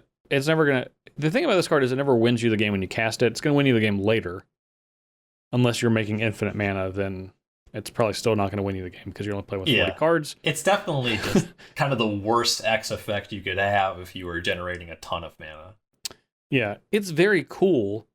but you're gonna do it and be like, X equals 20, and it's like, all right, dude, make 7 treasures, draw 8 cards, and deal 5 damage to everything. Oh no, I can't draw 8 cards because of an empty library. Yeah, and then you also lose the game because you just deck. Yeah, that's kind of it's really weird in that case. It's quite weird, but it's like this is really great at like 5 and 6, like X equals 5 and 6, which is still like a lot because then you're talking 7, 8 mana. I guess that if your cube is like really heavy into trying to combo with Thassa's Oracle or Laboratory Maniac, like if you're playing both of those and you also have Jace, Wheeler of Mysteries, and you really want to support milling yourself, this card could be a good payoff for a deck like that. Yeah, because every blue card you hit, you're already exiling those, and then you're going even deeper with the draw. Yeah. I mean, I like this card. I just think it's going to not get there more times than not, but yep, that's okay. All right. So here's our second Elder Dragon, which I actually quite like this one. This is Galazath Prismari. 2 blue-red, Elder Dragon, of course, legendary. 3/4 with flying. When Galazath Prismari enters the battlefield, create a treasure token. And then it has artifacts you control have tap, add 1 mana of any color, spin this only to cast instants and sorcery spells. It is a decently priced dragon. It doesn't have haste, which I quite like on my dragons. This is a dragon that wants you to play artifacts and elongate the game, which to me says you're not going to have this in a more competitive or traditional cube because elongating the game is generally something you don't want to do. You want to shorten the game, which is something the dragons are often good at, and this one is bad at. Yeah. This is the kind of card where I read it and I think, I bet David McDarby really likes this one. This is going in the Live the Dream cube. I would probably text him, did you make Galazath? and for like classically powerful environments, like maybe it's not really showing up anywhere outside of powered cubes, but this card is, of course, weaker than Urza Lord High Artificer. Yes. Yeah, I like, it's cool being able to make mana of any color, but then instants and sorceries. Like, that's going to come up some, but then you're going to run out of instants and sorceries, and then they're going to be just regular artifacts. Mm-hmm. Yeah. If this is I think this is a high fun level card if you are looking to create cool cube moments, not if you're trying to identify the most powerful cards. Yep. All right. One last one for custom. We have Practical Research. This card is actually just pretty powerful, but I guess crowded I think so too. Yeah, three I agree. blue-red instant, draw 4 cards, and discard 2 cards unless you discard an instant or sorcery. Tidings was in the Nega Cube, and I was reminded how nice it feels to cast that card. Yeah, 4 is a ton. 4 is a lot of cards. Yes. 4 is so many cards, you won't notice if you have to discard one. No, you won't even miss it. Yeah, especially when it's at the end of your opponent's turn. Right. Yeah, the instant speed's a big deal. Just over time, you get more and more stuff. This is an extreme example, but Mystic Confluence is just a totally busted 5-mana draw spell. Other options are more attractive. And also just Magic is way more about playing on the battlefield, being more proactive, even when you are playing draw spells. The cheaper ones are going to win. Just being able to do it for less mana is a bigger deal. But this is definitely still good enough for a peasant cube. Oh, yeah. And I'm sure that it'll show up and be very good in Arena Cube too. So. Mm-hmm. Yeah, just something where it's not the most powerful environment, because this effect is definitely powerful. Yes. 4 is just so many cards, and the fact that it's an instant, I don't even care that it's 2 colors. I'm probably gonna cast this card in a deck that's 4 colors. Just going a handful of cards is what I want.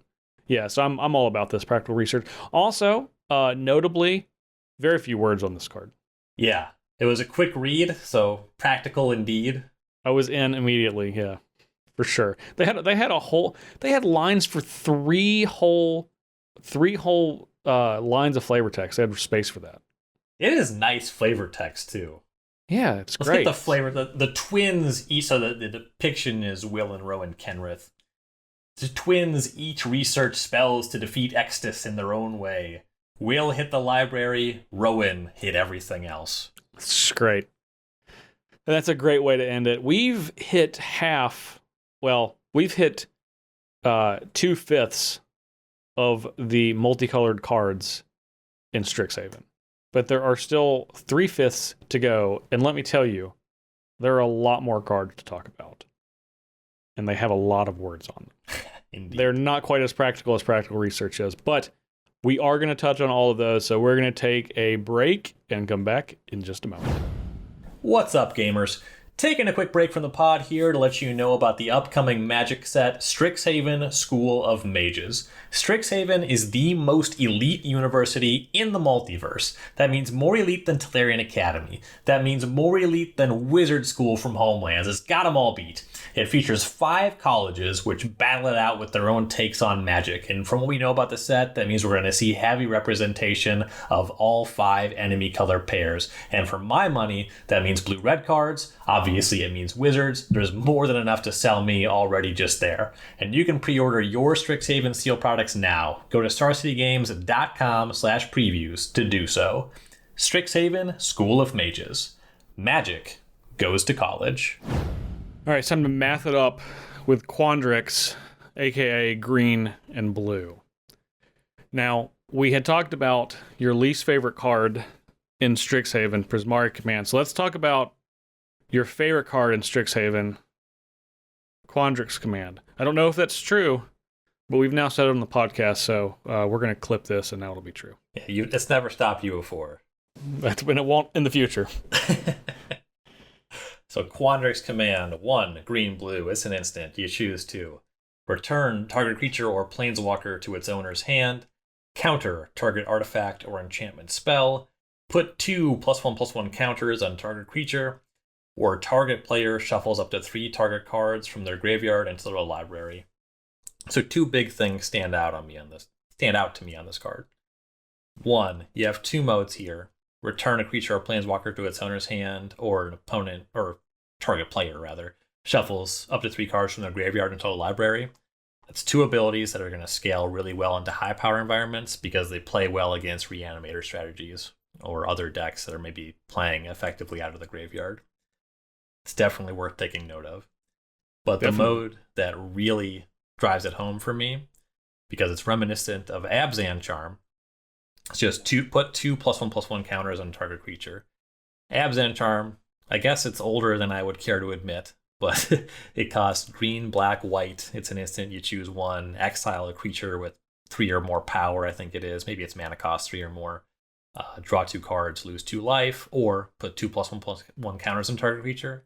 And that was a pick 1 mode card that would definitely show up in a lot of cubes if it was only 2 colors, but the third color kind of pushes it out.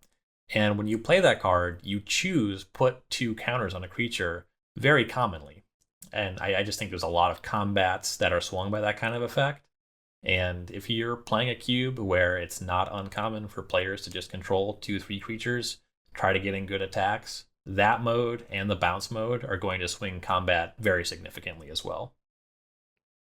Yeah, I think this card's great.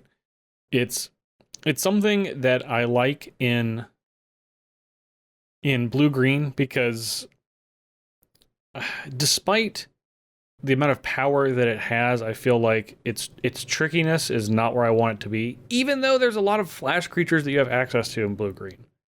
I don't feel like they're that interesting, and I think this is one of the more interesting cards, and it has the power level to go along with it. Mm-hmm.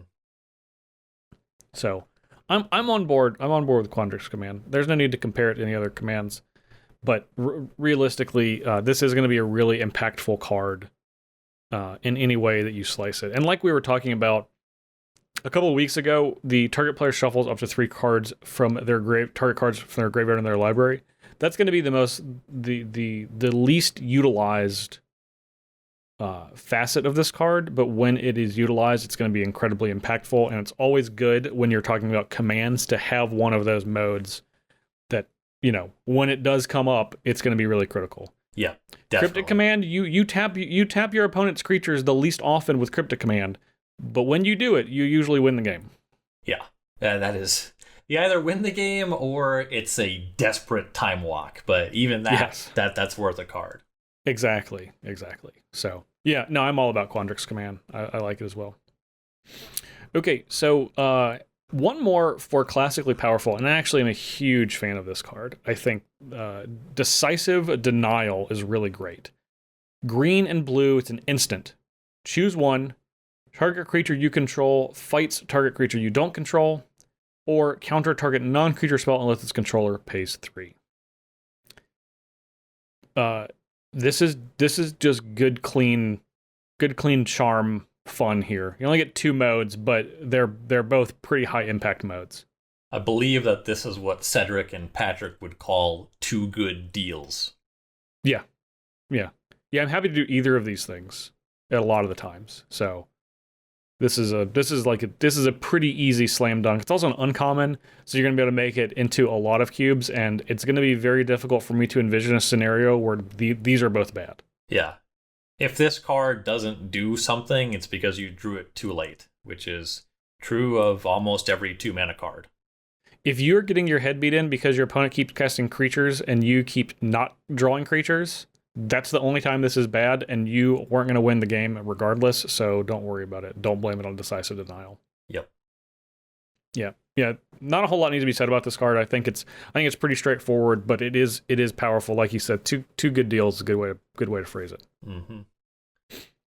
All right, moving into custom. What do we want to go first? There's so many cards for blue and green. I'll start with the card that I really love that is maybe more in the 2 bad deals category, but I do find it very charming. It is Augmenter Pugilist. Yeah. For 1 green, you get a 3/3 Troll Druid. It has Trample, and as long as you control 8 or more lands, it gets +5/+5. So yeah. With 8 lands, it's an 8/8. So that's nice. Yeah. And then on the backside, we have Echoing Equation, 3 blue sorcery.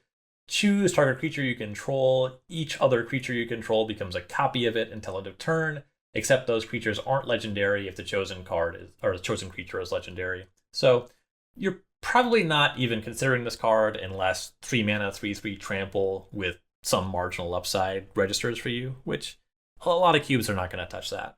Yeah. That's totally fine. But it's at a rate with the available card pool where it probably shows up in Arena Cube.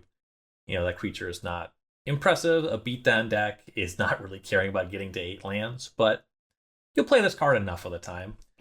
And then you're probably not putting this in the blue-green section because this blue side of the card comes up more rarely. However, there's been some spots historically where an effect like this, where you copy, the card that comes to mind is Mirror Weave, which saw a good amount of constructed play in its day, which is another card that makes every creature a copy of a specific creature. And if you take something that's just really large or maybe evasive on its own, or what Mirror Weave used to be used for was taking a Lord and turning everything into a copy of that Lord so they all pump each other, and then you assemble lethal damage that way. This card can assemble a win from kind of out of nowhere.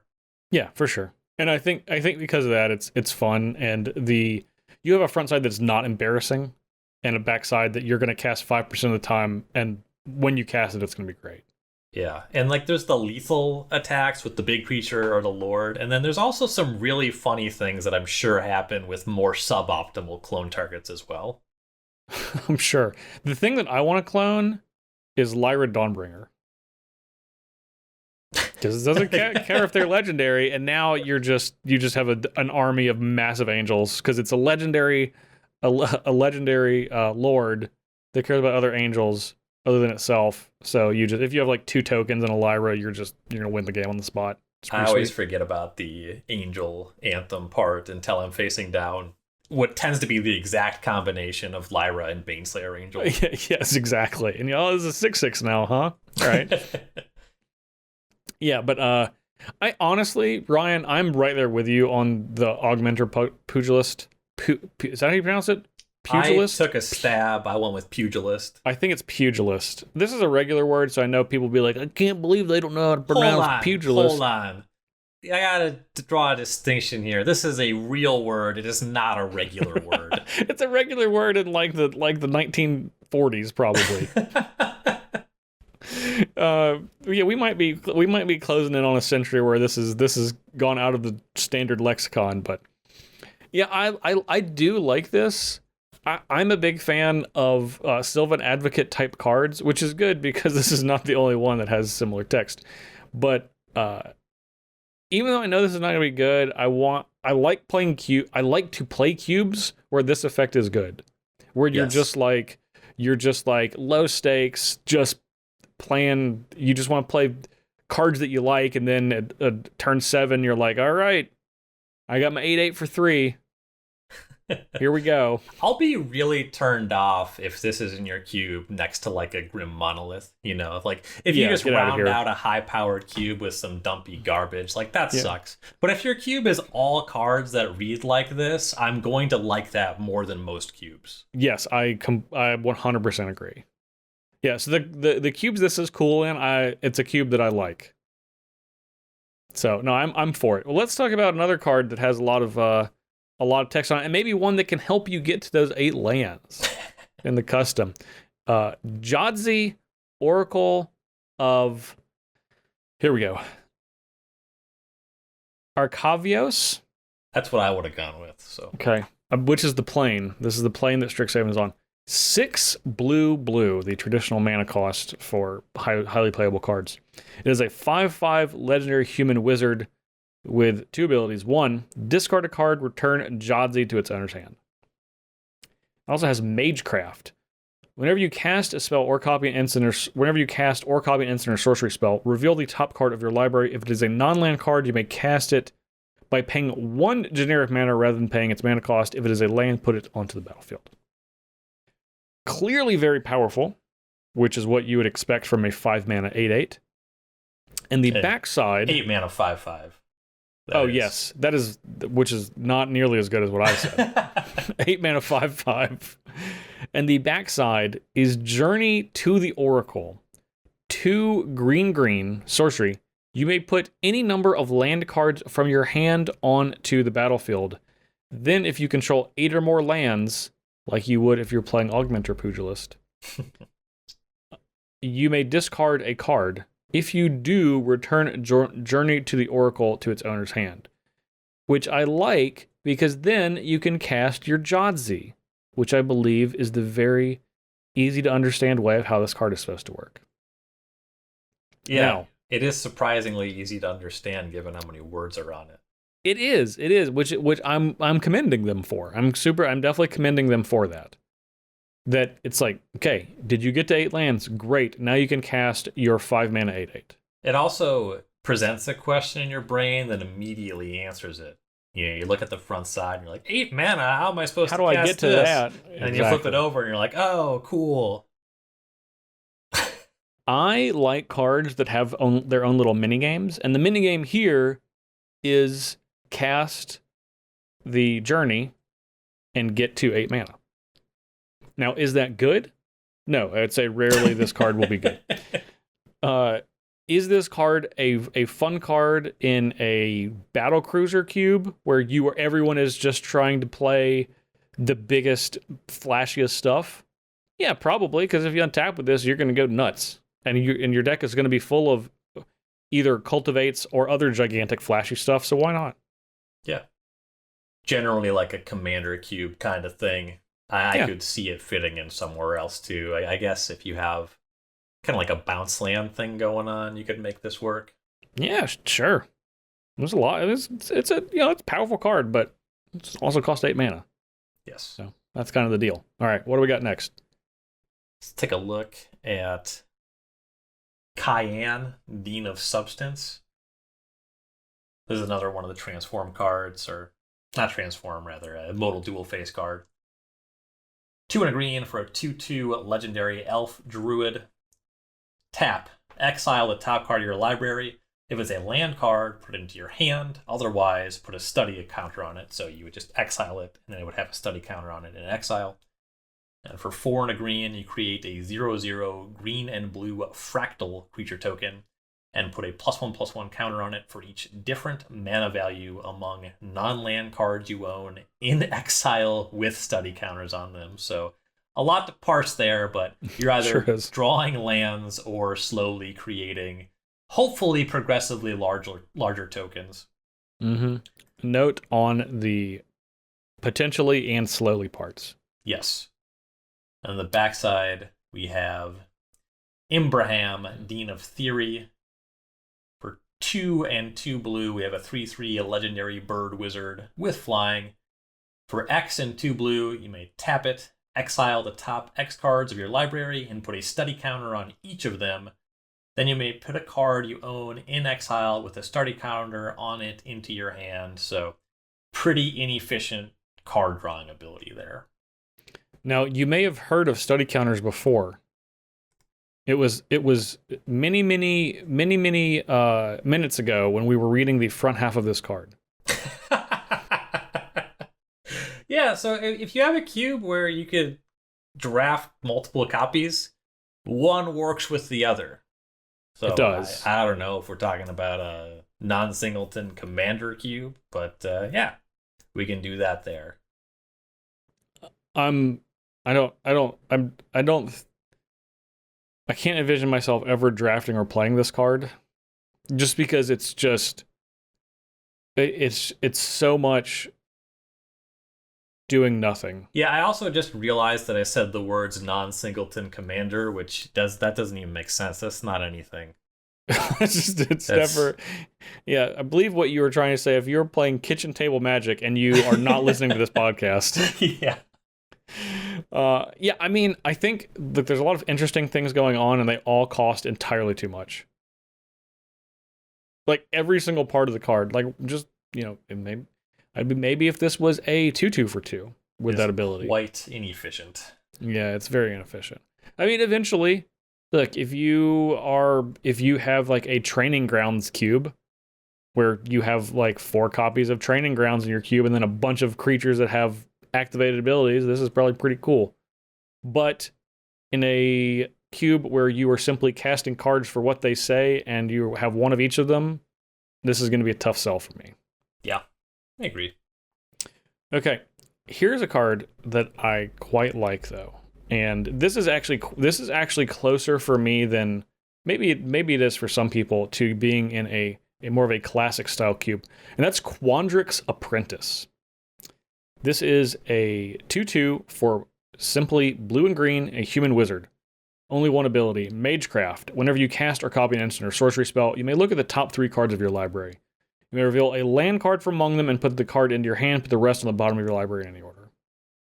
I actually think that is a relatively powerful ability, because that just to me just says draw a card. This card rules. Yeah, this card's awesome. I'm glad you like it. I think this is I think this card is probably a lot better for people that are not on board yet. I think it does not take but one time playing with this card to realize how awesome it is. I am very confident that this card is going to be a significant fixture of the booster draft format for Strixhaven. Oh yeah. And yeah, I think the reason that you are leaning towards this being a consideration for a more classical cube structure is because the cards that this card is good with tend to be very powerful anyway. Correct. If you're playing this card, you're trying to put it in your deck with Ponder, Preordain, etc. And when you have that combination, it's not uncommon when you're casting a cantrip and you're looking for lands and spells. And if you have this ability that just gives you the lands, you can be way more selective with the rest of the card to try to find a powerful spell. Definitely, yeah.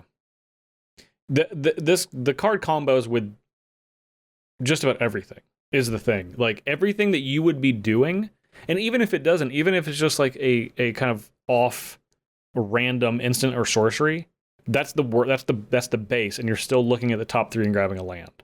Mm-hmm. Is it possible to whiff? Yeah, sure, it is. But I think the floor is pretty high on this card. So why are we talking about this card in custom instead of classic then? Is it just because if you whiff 2 times in a row, you're going to have a terrible time? You have a 2/2 for 2 that was mana intensive? It's less to do with the whiffing, and I honestly think a lot of it has to do with it being both a gold card and these specific colors. where you have a 2-mana 2/2 human wizard. That appeals to me. Like, this is definitely going in Spooky Cube, and if you are designing like a Strixhaven, a Magecraft Prowess style cube, this is a home run for you. But like, if we're going into Vintage and Legacy Cube, you have a spot where this is a lot worse than Oko or Uro. Your decks are not necessarily about casting creatures, and like, you're not asking for help with your ponders. You just need your ponders to find your actually powerful cards. So it's not going to be as much at home there. Also, oftentimes these blue-green decks aren't looking to open themselves up to cheap removal spells.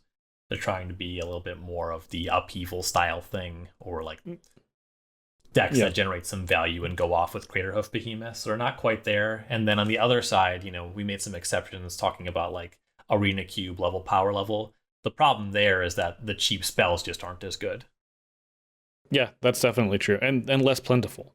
Yes. And because of that, they are the times you would be drafting those or potentially drafting those is the complete opposite of when you're going to be wanting to draft Quandrick's Apprentice, because you're going to have to spend the time to actively get those, because there's going to be so few of them.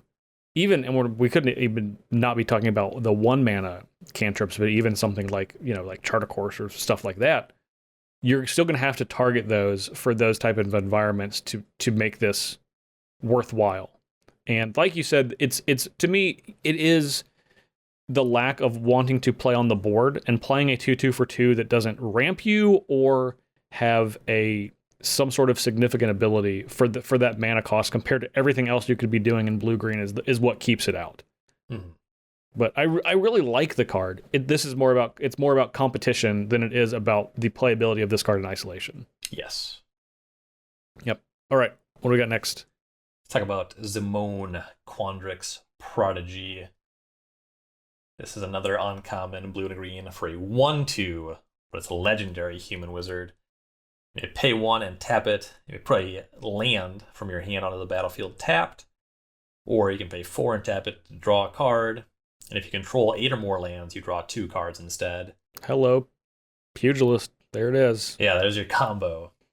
So yeah, this is just like a card where if the environment's a little bit slow, if you can justify paying 4 mana to draw a card sometimes, that's clearly great. Just putting lands from your hand onto the battlefield, that's not necessarily powerful unless you're otherwise drawing extra cards most of the time. Mm-hmm. But that's the kind of stuff that generally is true of peasant cubes, of common and uncommon cubes. And that's where I see this card having a pretty strong home.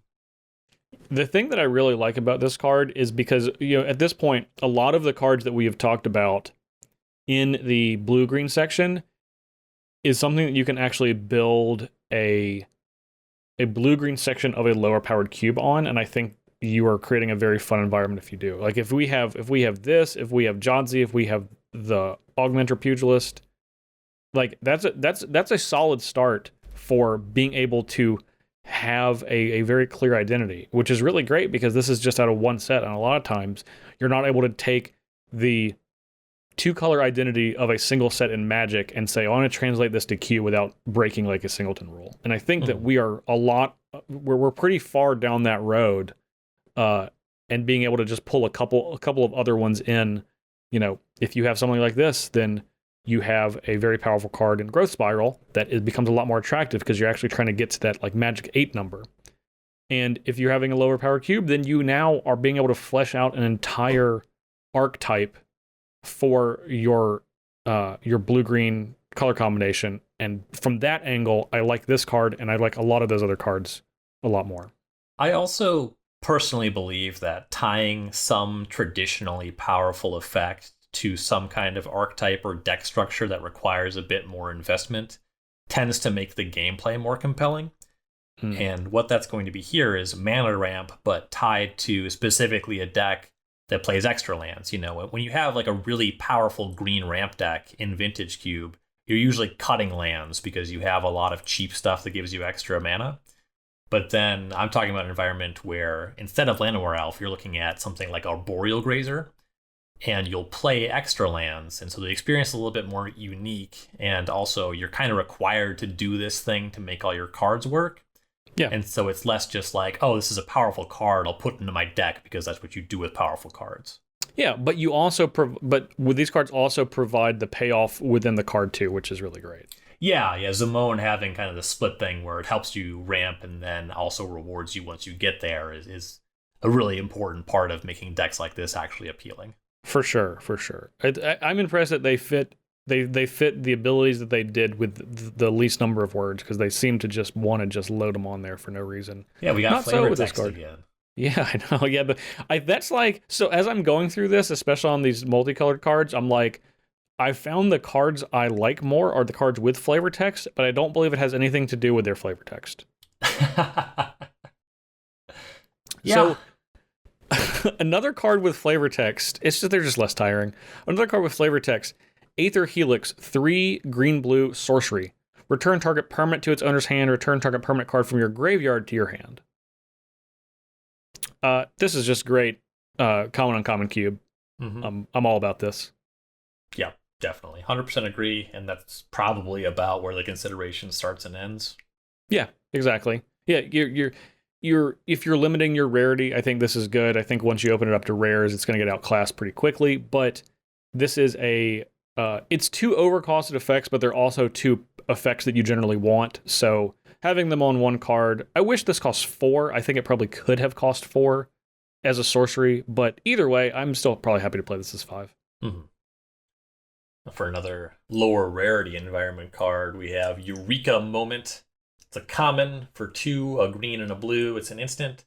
Draw 2 cards. You may put a land card from your hand onto the battlefield. So you have, I guess it's like Inspiration meets Growth Spiral, except you would expect to draw 3 cards if you were literally stapling them together, but whatever, you take my meaning. That's what it is.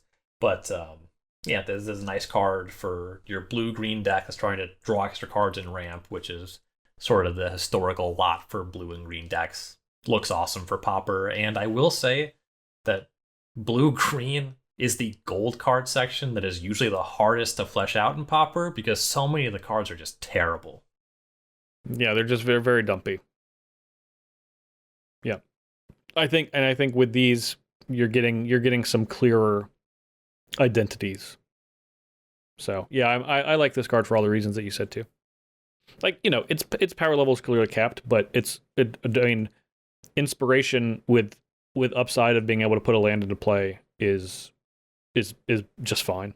Yeah, and I don't think it would generally make the cube list, but I would put this in some of my vintage cube decks. Like I play a lot of Harmonize. Yeah. Well, this is one of those cards that I always like. It's like this is for those type cubes, it's a tough card to make the cube list. But it's a card you look for when you're drafting. Mm-hmm. Does that make sense? Yeah, I mean, it's just like, it's not the best card advantage option, but if you drew it, you'd be like, oh, cool, card advantage. Happy to have this. Yeah. Yeah, it's always, and that's the really thing I like about this card and cards like this. Whenever you have them, they're always pretty good. And you just have to, as a cube designer, you have to have enough foresight to identify those cards rather than having all of these cards that are really like you're putting more focus on building around rather than having the bridge cards. And that's also really like a nice thing to have in Pauper Cube or really any more out there cube environment is something that's pretty grounded in traditional Magic.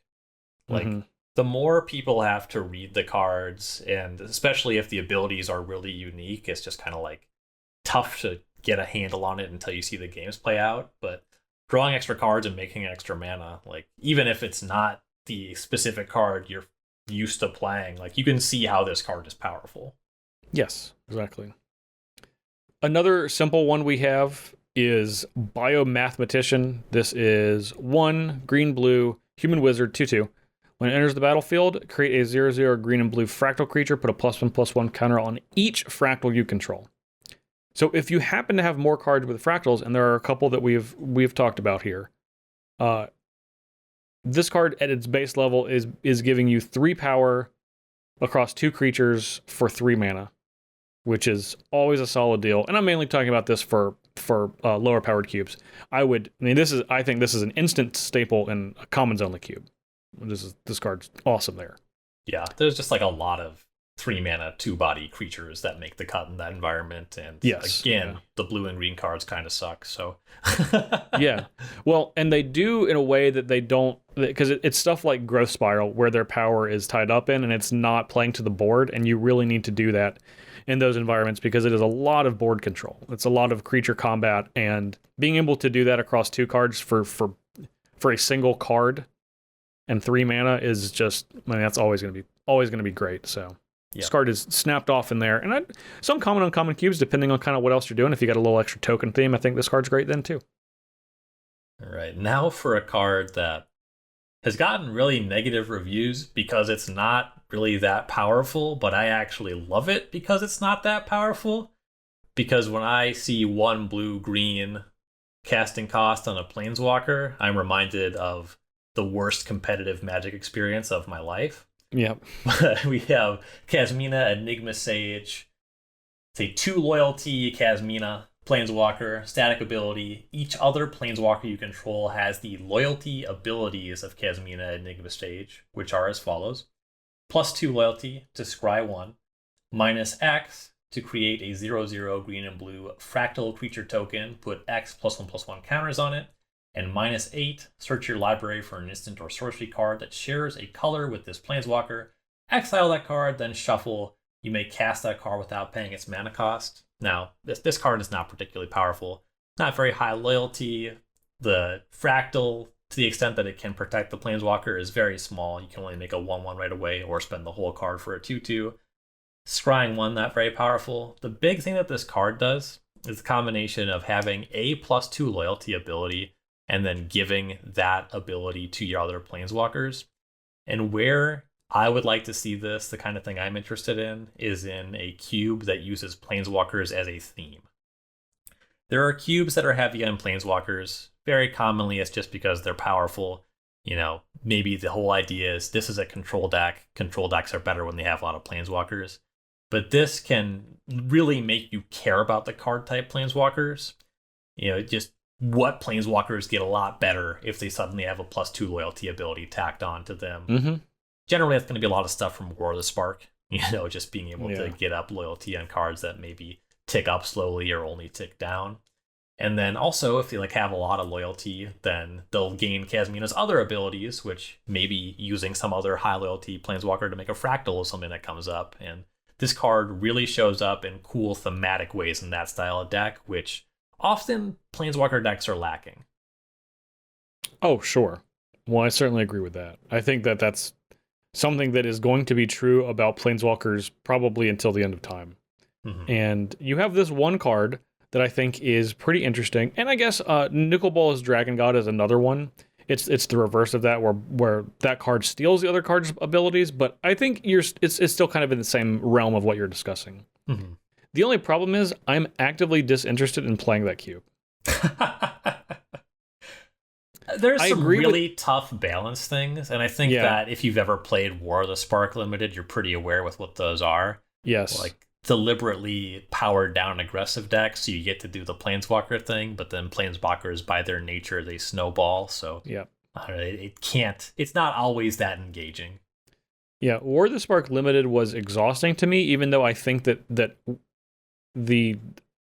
R&D did a good job of putting it together. Mm-hmm. And they started with the idea of where Planeswalkers are going to matter and every game's going to have Planeswalkers in it. And I think that they did the best possible job, but it's not something that I enjoy at that degree in a limited environment, and the cube is no exception.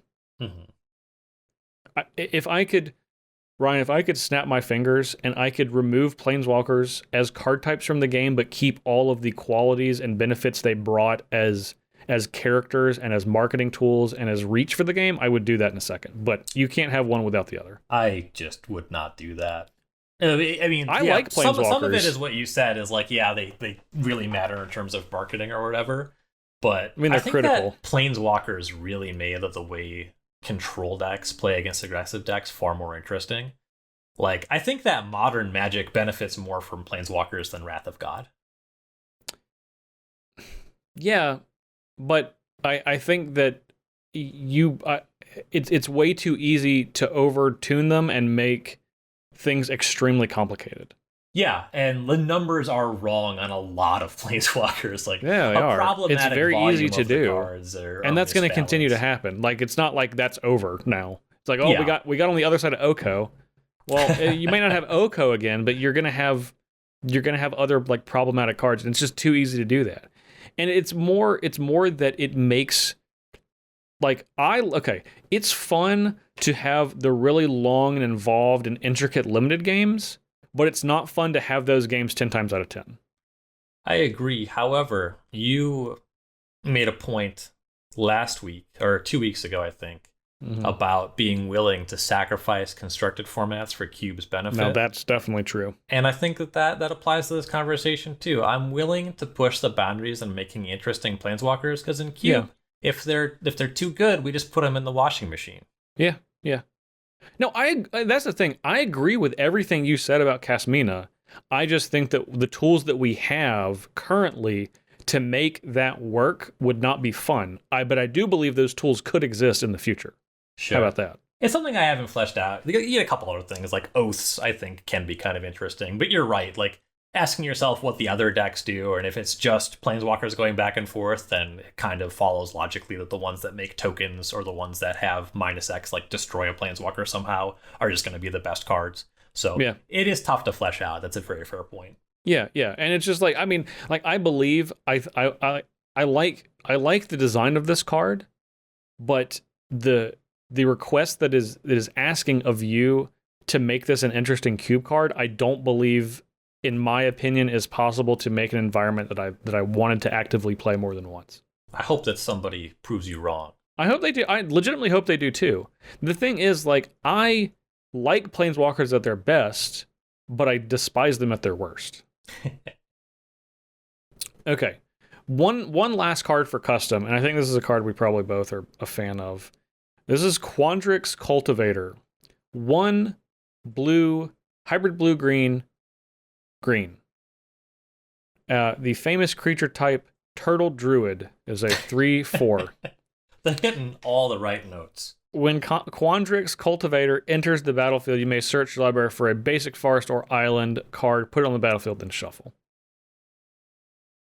I mean, this is pretty straight up, pretty basic. You your little Farhaven Elf action, but it's a 3/4, which is the thing that actually interests me. Yeah, Solemn Simulacrum is a rare, so you can't play it in your common and uncommon cube.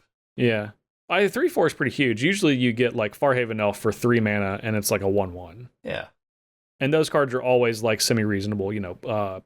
Elvish Rejuvenator is another example. This is a 3/4 with that ability this is pretty big. Yeah, and again, we're talking about fleshing out the get to 8 mana. Here you go. Here's a very good tool for that mid game. For sure. Yeah. I worry that when I look at this card that I am an old man who likes Rock's Warmonk. You know what I mean? It's like a card that you have to convince young people was ever playable. But I think this one can definitely get there sometimes. I like Rock's Warmonk too. I'm a big fan of that. But man, his day just came and went so fast. It was the blink of an eye. It was unbelievable. Yes. Okay. Yeah, I'm a fan of this, and I think it's not. If you read this card, you'll know whether you're in or not. It's not like this takes a whole lot of difficult evaluation. But again, the type of card this cube makes it into, I think, are usually is one that I am interested in playing. Okay, Black Green or Witherbloom. Well, we have one card that we agree is the classic in the classic category. Yeah, and I guess we're talking about all the commands. So Witherbloom command, and again, this one does make it into classic, kind of just barely. Yes, kind of barely, but this is the enough for the sum of its parts. Yep, it gets exactly. In there. For green and black, you have a sorcery, choose 2, target player mills 3 cards, then you return a land from your graveyard to your hand, destroy target non-creature or non-land permanent with mana value 2 or less, target creature gets -3/-1 till end of turn, target opponent loses 2 life and you gain 2 life. It's an early removal spell, it hits a lot of relevant things, milling 3 cards and putting a land in your hand, that's often approximately draw a card. This is going to do enough of the time, even if it's not actively exciting. Yep. That's how I feel. Yeah, and the target player mills 3 cards. Like you clearly have some upside beyond the returning a land on that. Mm-hmm. So if you're able to take advantage of that, then you're talking about a card that is worth playing. But even at the worst, if you're doing that and you're being able to kill something, whether that is a non-creature, non-land, a small one, or a small creature, then I think you're in good shape. The one that's is just gonna come up the least is the last ability. Target opponent loses 2 and you gain 2. Mm-hmm. It's not that that's a bad ability. I love Collective Brutality. Huge fan of that card. Now, that card is, roughly 10x as powerful as this card is, but it's really, really weird on a card that is encouraging you to elongate the game, even at 2 mana, but it's like, let's slow this down because I want to try to set something up, kill some stuff, return a land, and it's like, well, I'll have this aggressive ability on it. And it just seems weird. You're probably not going to do it that often, but it's still an option, and that can't be discounted. Yeah, and also you get that Witherbloom in this set is doing that sort of thing. I guess like the Drain Life magic. I guess it really makes sense if you're breaking it down into schools of magic, right? Like stealing life from something is literally what's happening here as the flavor of the card. But we're a little bit more used to seeing cards that do one or more, where if it has the ability to shrink something, then it wouldn't do like this drain thing. You would also have like a pump ability tacked on. Yeah, it's very odd, and I think it's exactly what you said, Ryan. Is Witherbloom's identity is basically changing life total between yourself or your opponent. Mm-hmm. So it's like, well, let's start with that. But if we fill the card out with effects that care about that, then you're going to end up with a bad card. So we have to do some traditional Golgari type stuff to make this card relevant. Right. So yeah, it's going to be unexciting, but I think it's going to be good enough pretty much every time. All right. Let's see. Where do we want to go next? Okay, let's talk about this fellow. Blex, Vexing Pest. I'm sure they really enjoyed creating that name. 2 and a green, and this is a modal double face card. 2 and a green for the front side. 3/2 legendary creature Pest. Other pests, bats, insects, snakes, and spiders you control get +1/+1. Whenever Vexing Pest dies, you gain 4 life. It's much more difficult to say than it seems like it should be. It's not easy. Okay, and then the backside. Search for Blex. 2 black. Look at the top 5 cards of your library. You may put any number of them into your hand and the rest into your graveyard. You lose 3 life for each card you put into your hand this way. And this is the first of our custom cards, as all the rest of these are. I think this is an exactly reasonable card. 4 life is a lot. And this is not, and it's certainly not Kitchen Finks. But having a card, a 3/2 that loses 4 life with some tangential upside, I think is reasonable in some cubes. I wish this weren't a mythic rare, because I think this card, if it was an uncommon, would fit great in common and uncommon cubes. And its power level indicates that's probably around where it is, but here we are. It's a mythic rare. It would be really awesome for a common and uncommon cube spider spawning deck. Just kind of both exactly. sides. As is, you kind of have a card that's going to result in some very disappointing creature type checks. You're like, I'll go to combat. Is this a pest? No, it's not bad. Okay. Yeah.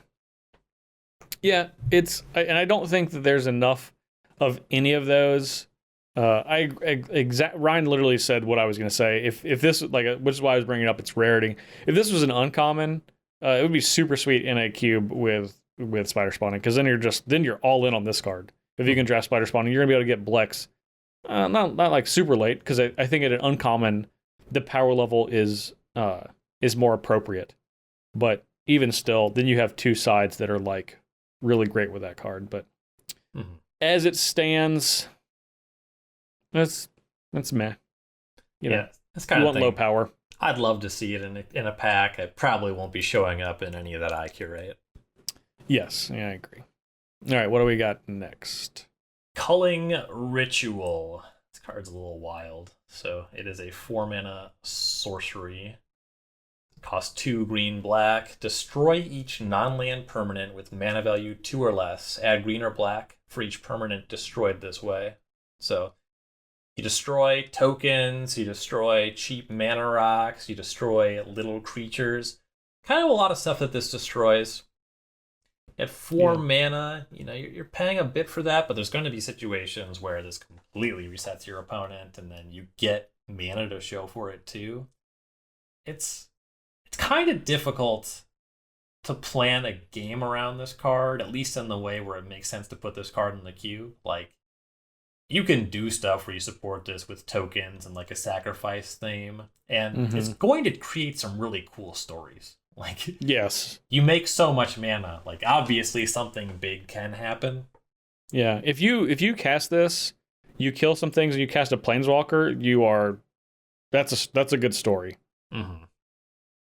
You also are gonna have, it's not gonna be a very short story because I believe your opponent will probably scoop directly after you play your Garrett Cursed Huntsman after you cast Culling Ritual, but And that's kind of the thing, is just like, it's a sweeper with upside. So there's downside that it only hits cheap stuff that's like significantly cheaper than the card itself. There's upside where it can make an outrageous amount of mana. And very little of this contributes to good gameplay. Yeah, and I also think that I think most frequently you're going to kill like 1.5 things and make 1.5 mana and be 1.5 times less excited than you were before you cast the card for the first time. Yeah. So this is a notable card to talk about because it does things. I mean, nothing has ever really done this before, but yeah, I'm pretty cold on it overall. Yeah, I don't really intend to mess around with this card, but I can see why a person would like it. Yeah. Look, I'm a Jund guy, so I get it, but even still, I'm not in on this card. But there will be other Jund guys that are. Okay, next up, Pestilent Cauldron, and this is another modal double-faced card. So again, bear with me. There are a word or two on this one. 2 and a black. It's an artifact. Tap it, discard a card, create a 1/1 black and green pest creature token with, when this dies, you gain a life. All right, there's a little Blex love right there. Then one generic, tap it. Each opponent mills cards equal to the amount of life you gained this turn, which, as a reminder, starts at 0 on any given turn of Magic. 4 generic, tap it, exile 4 target cards from a single graveyard, draw a card. Okay. So you got some, tap it, do things, one of those artifacts, except this is a black one. The backside, Restorative Burst, 3 green. Return up to 2 target creature, land, and or planeswalker cards from your graveyard to your hand. Each player gains 4 life. Exile Restorative Burst. So you have a restock, a card that when I began to play Magic was a very powerful card, and now some people are listening to this podcast and they're going to have to look up restock. And that's okay. Okay, we're wrong, not you, so don't worry about it. It's fine. You don't need to know what restock does. Now you can just think about Restorative Burst. This is another card where I think the sum of its parts individually on one side or the other is something that I'm often not interested in.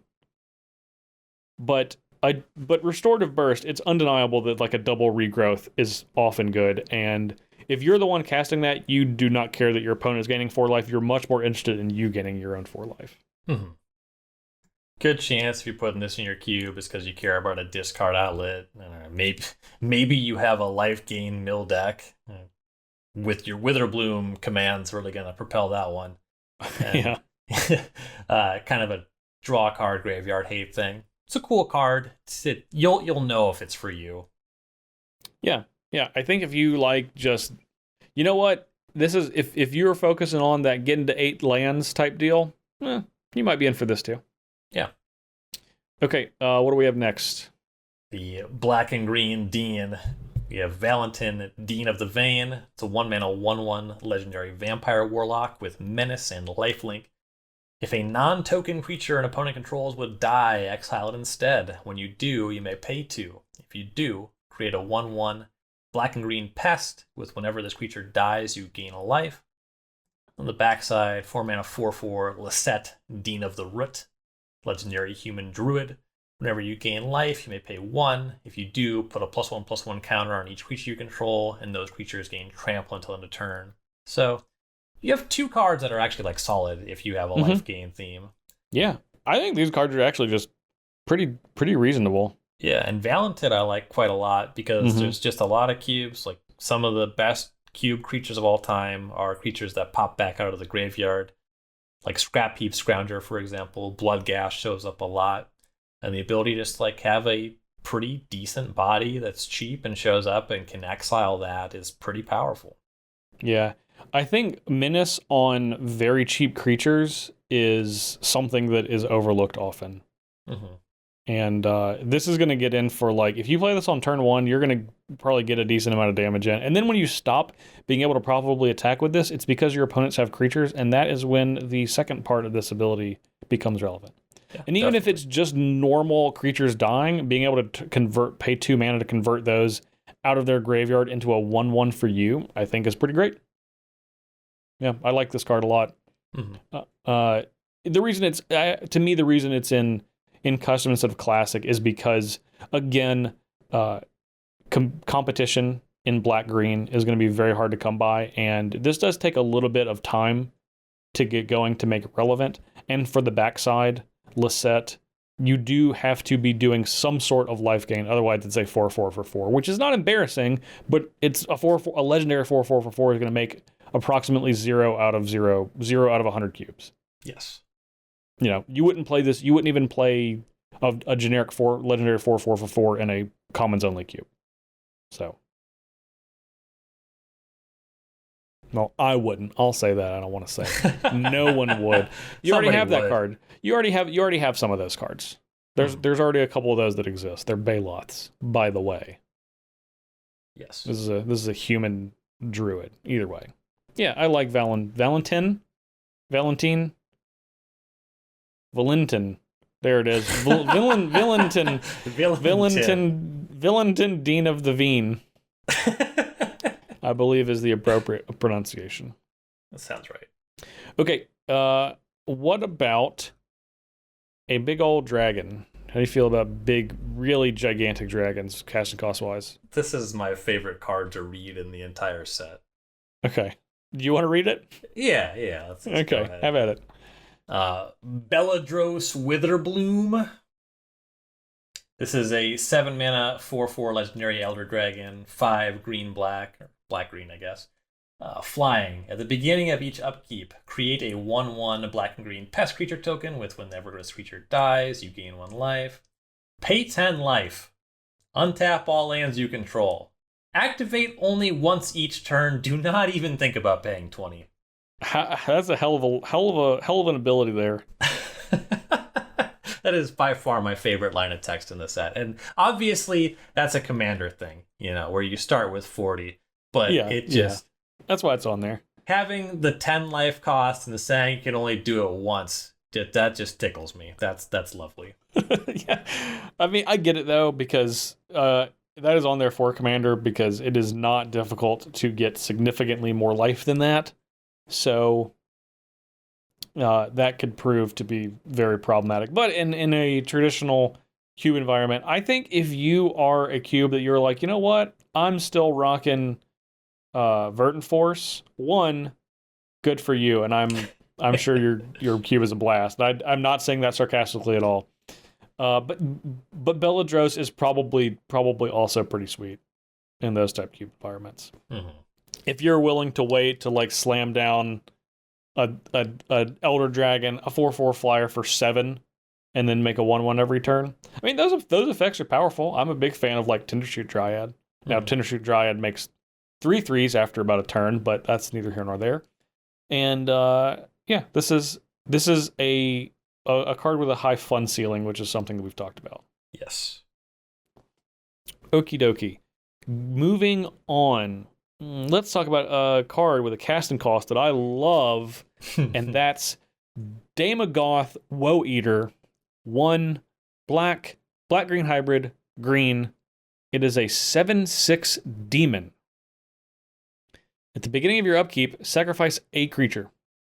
When you sacrifice Daemogoth Woe Eater, each opponent discards a card, you draw a card, and you gain 2 life. So, the floor for this card is once you can get past its unappealing mana cost, it is a 7/6 at worst that puts up a brick wall for a turn, then your opponent discards a card, you draw a card, and you gain 2 life. I've cast worse. Yes, same. Cast worse. And then if you have other creatures, then you have a slightly undercosted 7/6 that at some point when you are out of creatures, then you get to trade it in. Yeah, I think I'm in for this in a common uncommon cube. Yeah, it's the sort of thing where plays pretty solidly in a sacrifice deck. Usually you're getting something when you sacrifice a creature. You have them laying around, and yeah, I suppose keeping a 7/6 around is also just getting something. That's a pretty good creature to attack with. Yeah. And then if you're done with it, just cash it in for some card advantage. I wish this cost 3, not just because it would be cheaper, but I just want to unearth this. Sure. I just want to be able to unearth it. Like I actually really like that these are separate clauses too, because if you're generally playing in a sacrifice deck, if you just have like a carrion feeder laying around and your opponent's empty-handed, it's going to be times where it makes sense to sacrifice it in their draw step and make them discard the card they drew. Definitely.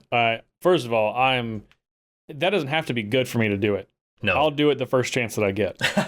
if I can say after you draw, I have effects. That's pretty much where I want to be. So yeah, I'm in on that alone, just to be able to make somebody pitch a card during their draw step before they get to their main phase. For sure. Okay, a few more. Here's another sacrifice deck card, Dina Soul Steeper.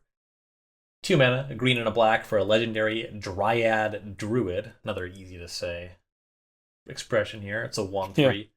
Whenever you gain life, each opponent loses 1 life. You may pay 1, sacrifice another creature.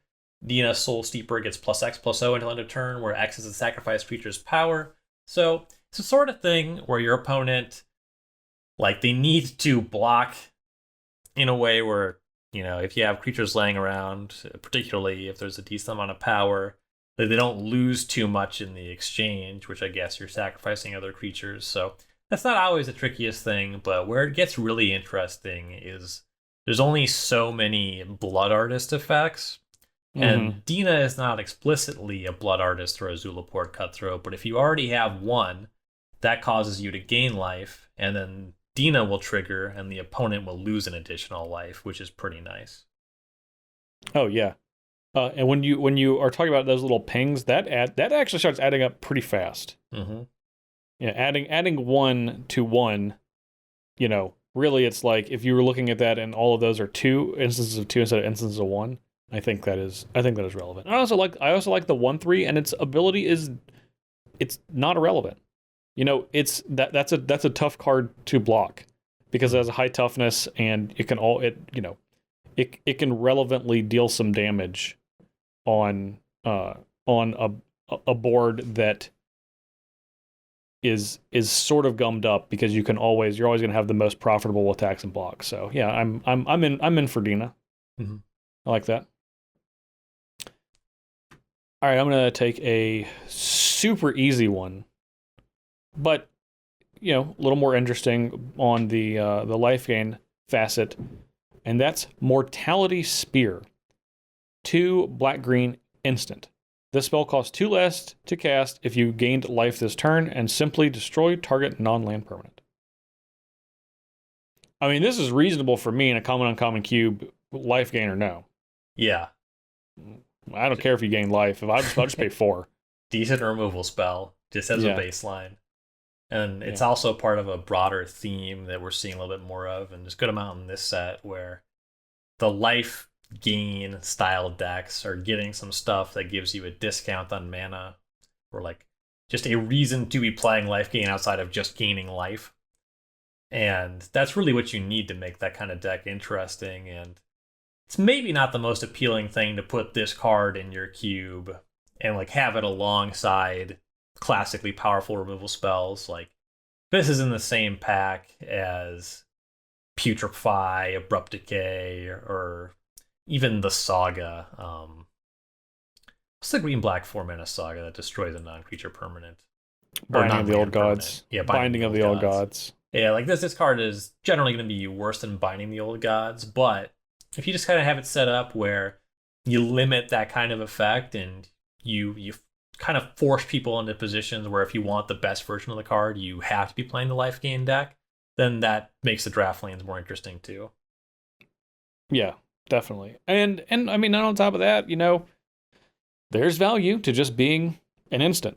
A lot of these cards that we've talked about, especially in this set, are sorceries for these powerful effects, and this is one of the few that is decidedly not a sorcery. And it's a powerful effect with an upside if you are caring about obtaining that. Mm-hmm.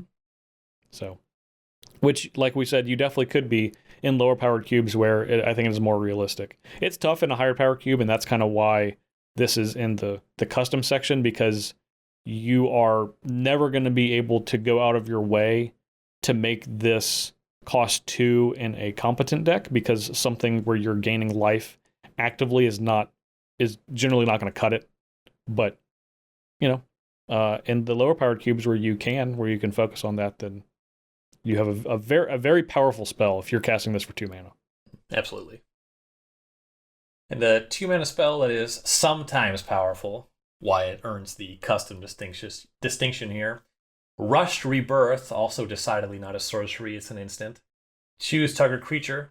When that creature dies this turn, search your library for a creature card with lesser mana value, put on the battlefield tapped, then shuffle. A lot of people like Murderous Redcap and Kitchen Finks combo. Mm-hmm. And this is just another card you can put into that kind of package to make it work more reliably. Yeah, I think this is a cool card. You have to be careful about including this card in just random cubes where you're not doing a thing like that. Because if I saw this in a cube pack, I would assume that I could do some sort of combination with it. And I would, because of that, this card would be an attractive card to draft, and I would be disappointed if I was not able to put that together within the rest of the picks. Yes. And I think that to less experienced players, this might just read as a very powerful individual card. And there's just too much setup. You have to get something really powerful for this kind of thing, because you have to set up a threat, get into position where you untap with it, and you can set this up to get something good off of your Rush Rebirth as well. And that usually means that your threat costs a good amount of mana anyway, so it's going to take a little while before you can get both the threat and the rebirth online in the same turn. And you could have just been playing something more proactive the whole time that probably would have served you better. Yeah, and it's taking up a card in your hand, and you're having to like position your board in a very particular way. And again, that's fine if you have a cube where you are allowing your drafters to put something together on a regular basis, where this could be good, especially like having active sacrifice outlets as we've talked about with some of these other black-green cards. Mm-hmm. And I think that's something like that is going to be really important, rather than just like waiting around when you're going to have no agency over your creatures dying. Right. Yeah. This is an easy card to get trapped in as a cube designer to thinking it's good, and it can be, but it does require more work than just slotting it in.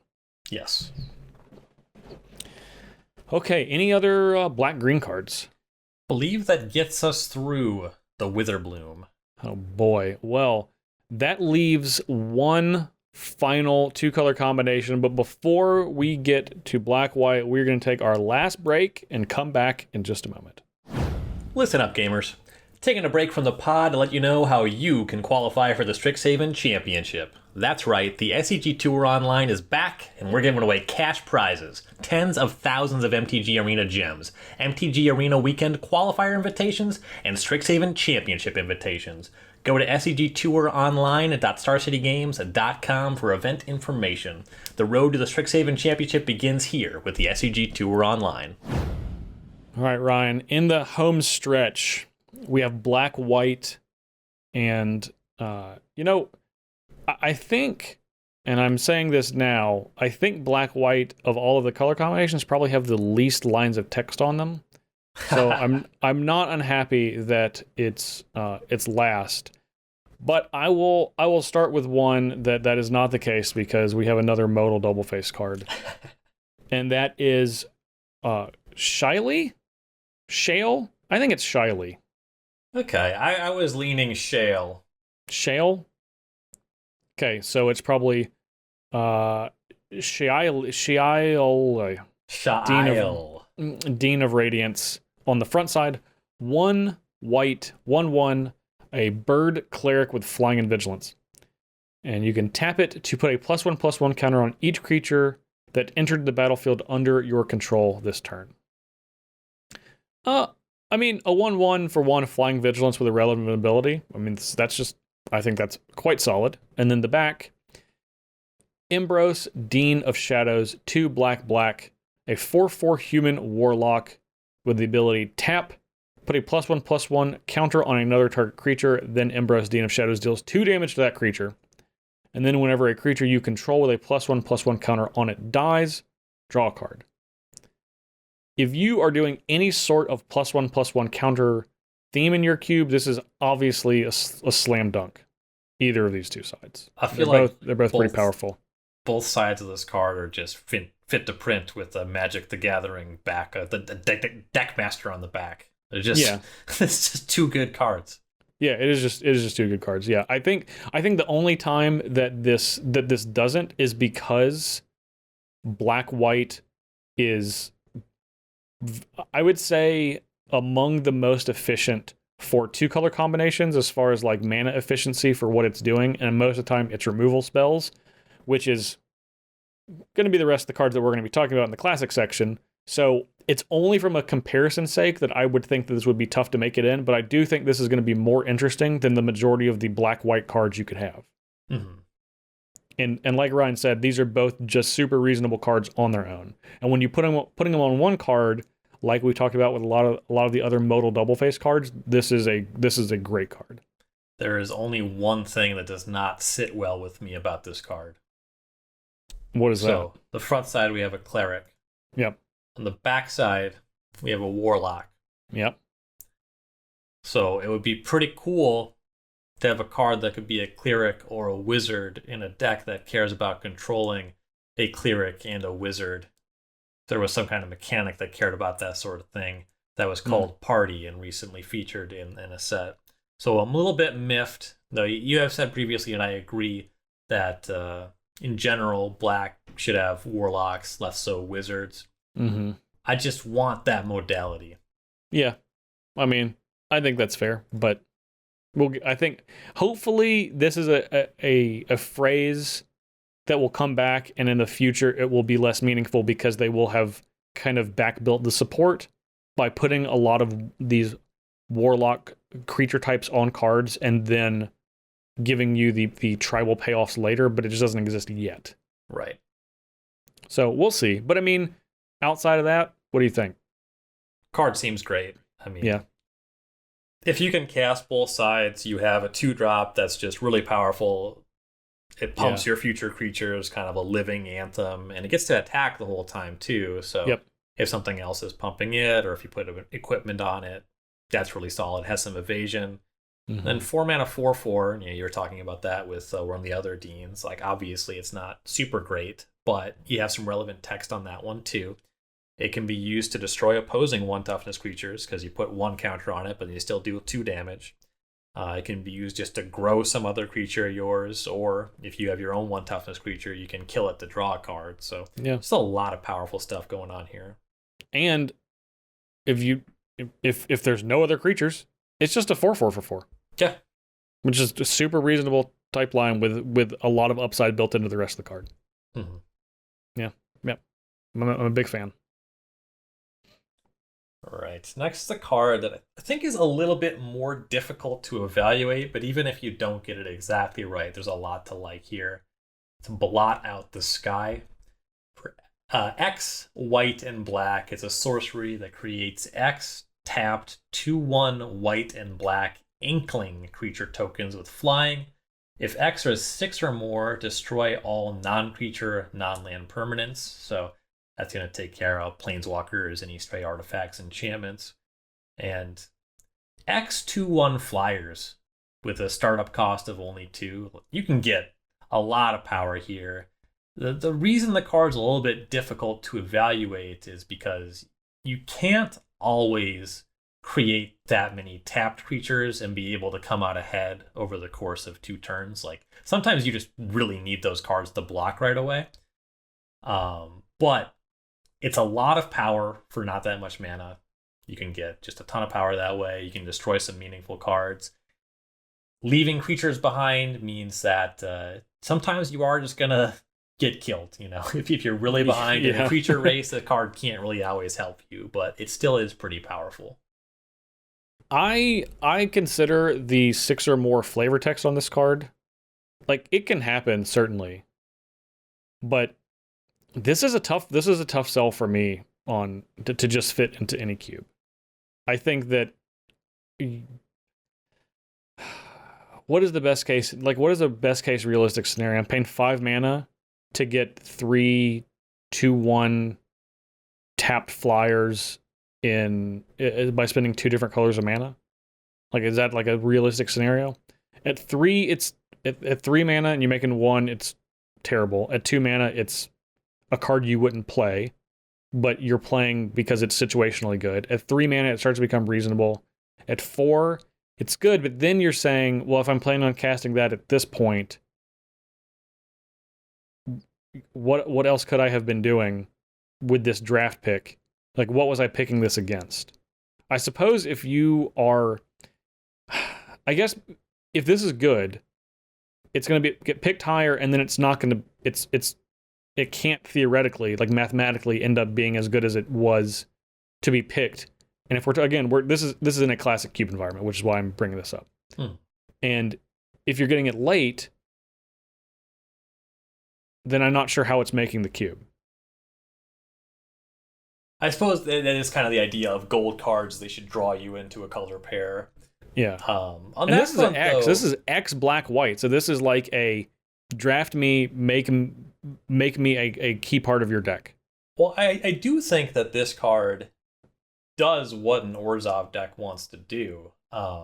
Like, very commonly, what do black and white have in common? They can destroy anything, you know? Yes. So yes. you have a card where the rest of your deck is going to have generally a lot of removal, and then you have the ability to make a bunch of tokens. And it's a fair point that you're probably getting less return on this card than you would with something like a 4-mana Gideon or Elspeth.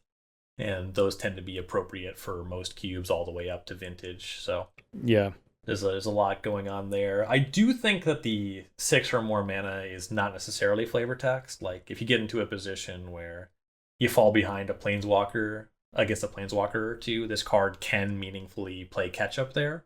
Yeah, at 8 mana though. Yeah, 8 mana That's is a lot. It is a lot, but I mean, it leaves around. decently. Yeah, it leaves around 6/2/1 fly. I mean, that's a ton. Yeah, But I mean, then I again, think if like, you do that, you're winning the game. I mean, are you? What if, like, it's not killing creatures, so you're not making anything that's going to block.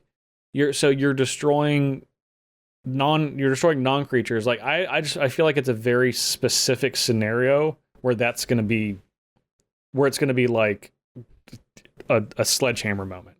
And maybe I'm wrong. I just think that this to me, I feel like I've been tricked by this type of card before.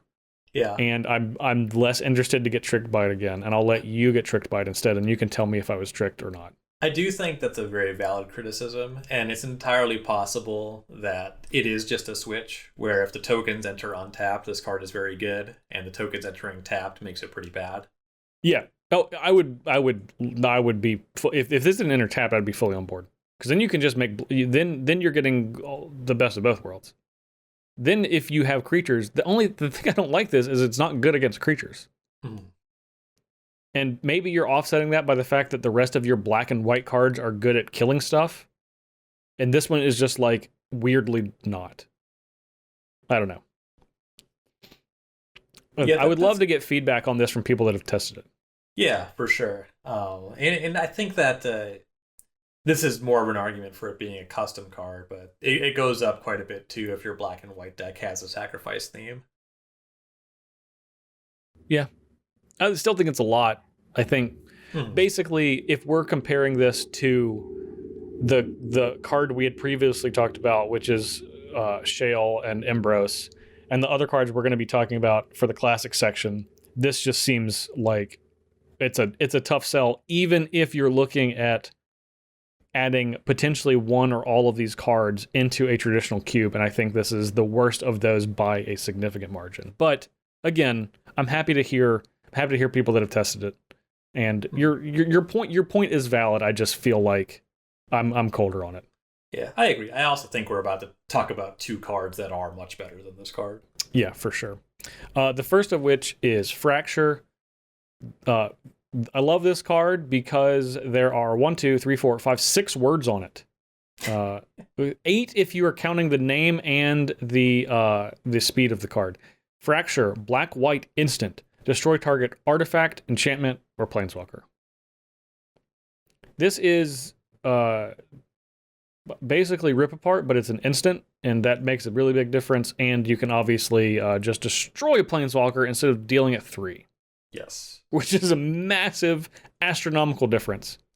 Yeah, so you can't hit a creature, but you hit artifact, enchantment, and planeswalker at instant speed with impunity. Yeah. Which is massive. What I mean, I guess lower power level cubes, this is actually worse in because creatures are the most important type, and there's less enchantments and planeswalkers. There's still a decent number of artifacts, but the enchantments and planeswalkers there's significantly less of. So maybe it doesn't make it in there, but if you're talking about a higher powered cube, I think this is a slam dunk. Yes. Yeah, the ability to just like destroy a Signet or a Jace the Mind Sculptor. Plenty of random enchantments show up in high power cube too. Opposition. Yeah. Enchantments are often some of the scariest card types, actually. Yeah, and like it can't destroy a Deceiver Exarch, but it can destroy a Splinter Twin. Yep. Okay. Next, the last one that we have for Classic. Vanishing Verse.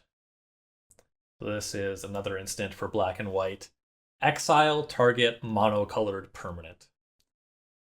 And why that's a big deal is because cubes tend to have more monocolored cards than multicolored cards or artifacts, at least in terms of classically powerful cubes. So there's going to be stuff that this can't answer, and it's going to be a little less certain.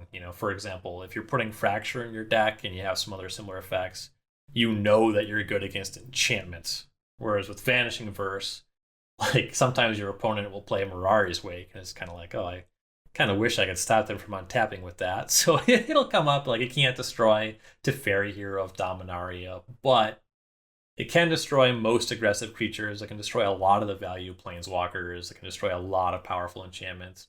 Can't hit artifacts, so that's not great, but it does a lot anyway. This is dead in approximately 0% of games, though. Yes. There's never going to be a game. You might not be able to hit the ideal permanent you want, but you will be able to hit something that is relevant. So, I mean, this is like a slam dunk for me. This is the easiest include of all of these black-white cards for pretty much any cube. Gets on base. Yeah, exactly. Yep. Not a whole lot else to say about this card. This is a pretty simple one to evaluate. One of the most efficient removal spells in black and white. And that's really saying something because there's a lot of those. Yes. Okay, so I'm going to skip over this one because I want to talk about that one last. So we'll go for custom. So these are all custom, so more custom draft environments. Killian Ink Duelist. And I quite like this little card the more that I actually think about it. Black-white, it is a 2/2 human warlock. It has lifelink, menace, and spells you cast that target a creature cost 2 less to cast. Now, I don't care as much about the last part, but it's going to be pretty awesome when it comes up. But the lifelink and menace for a 2/2, I think, is really great. I think that's a hell of a clock. And it is, if you're playing black and white, you are, especially for lower power levels, because it's an uncommon, you're trying to put some creatures on the board, toss some removal spells up. And as we were talking about with menace on like cheaper creatures, you end up getting a lot more damage in than you probably expect to. Yeah, and I think that your point is salient, that body, those abilities, that makes the floor very high. If you're just an aggressive deck, this card is going to do its job pretty consistently.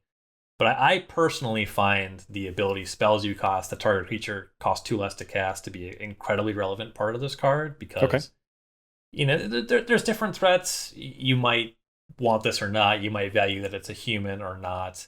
But this ability, when it comes up, there's no other Orzhov card that does that. That's true.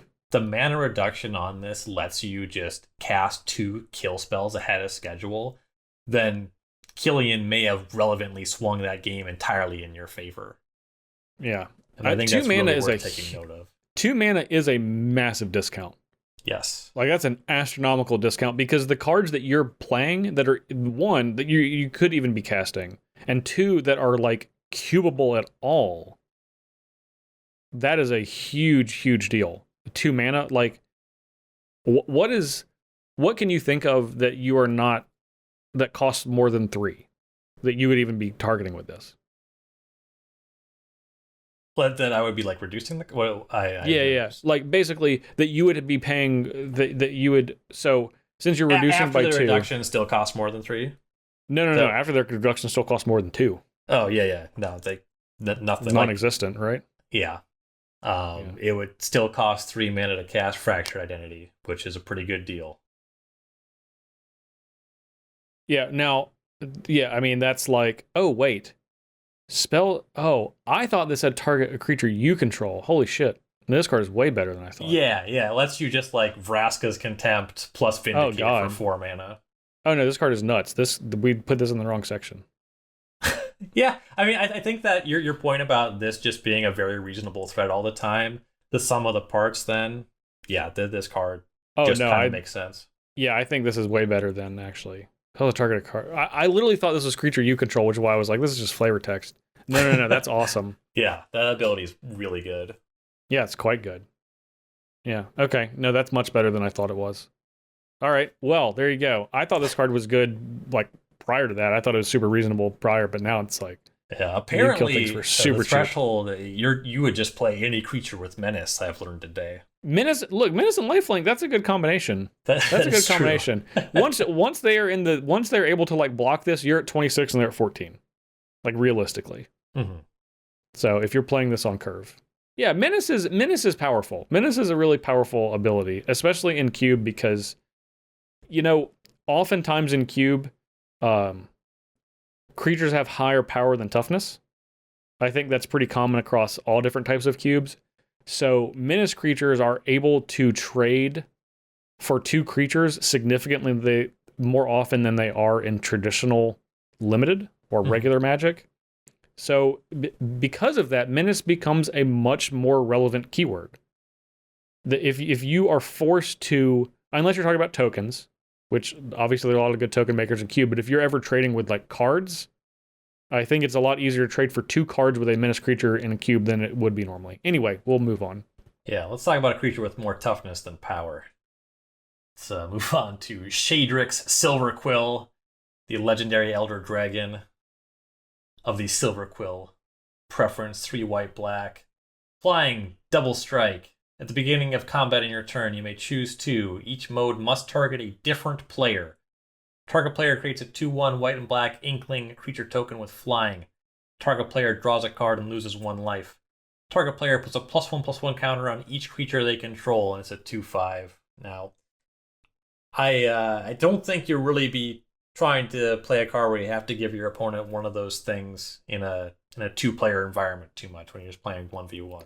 No. But there's a lot to like about this card in multiplayer Magic. This card is nuts in multiplayer. There's basically, you get whatever you want, and then you get the political offerings of another mode for someone. Mm-hmm. Okay, well, I would be interested in playing this card in a 2-player environment if it had haste.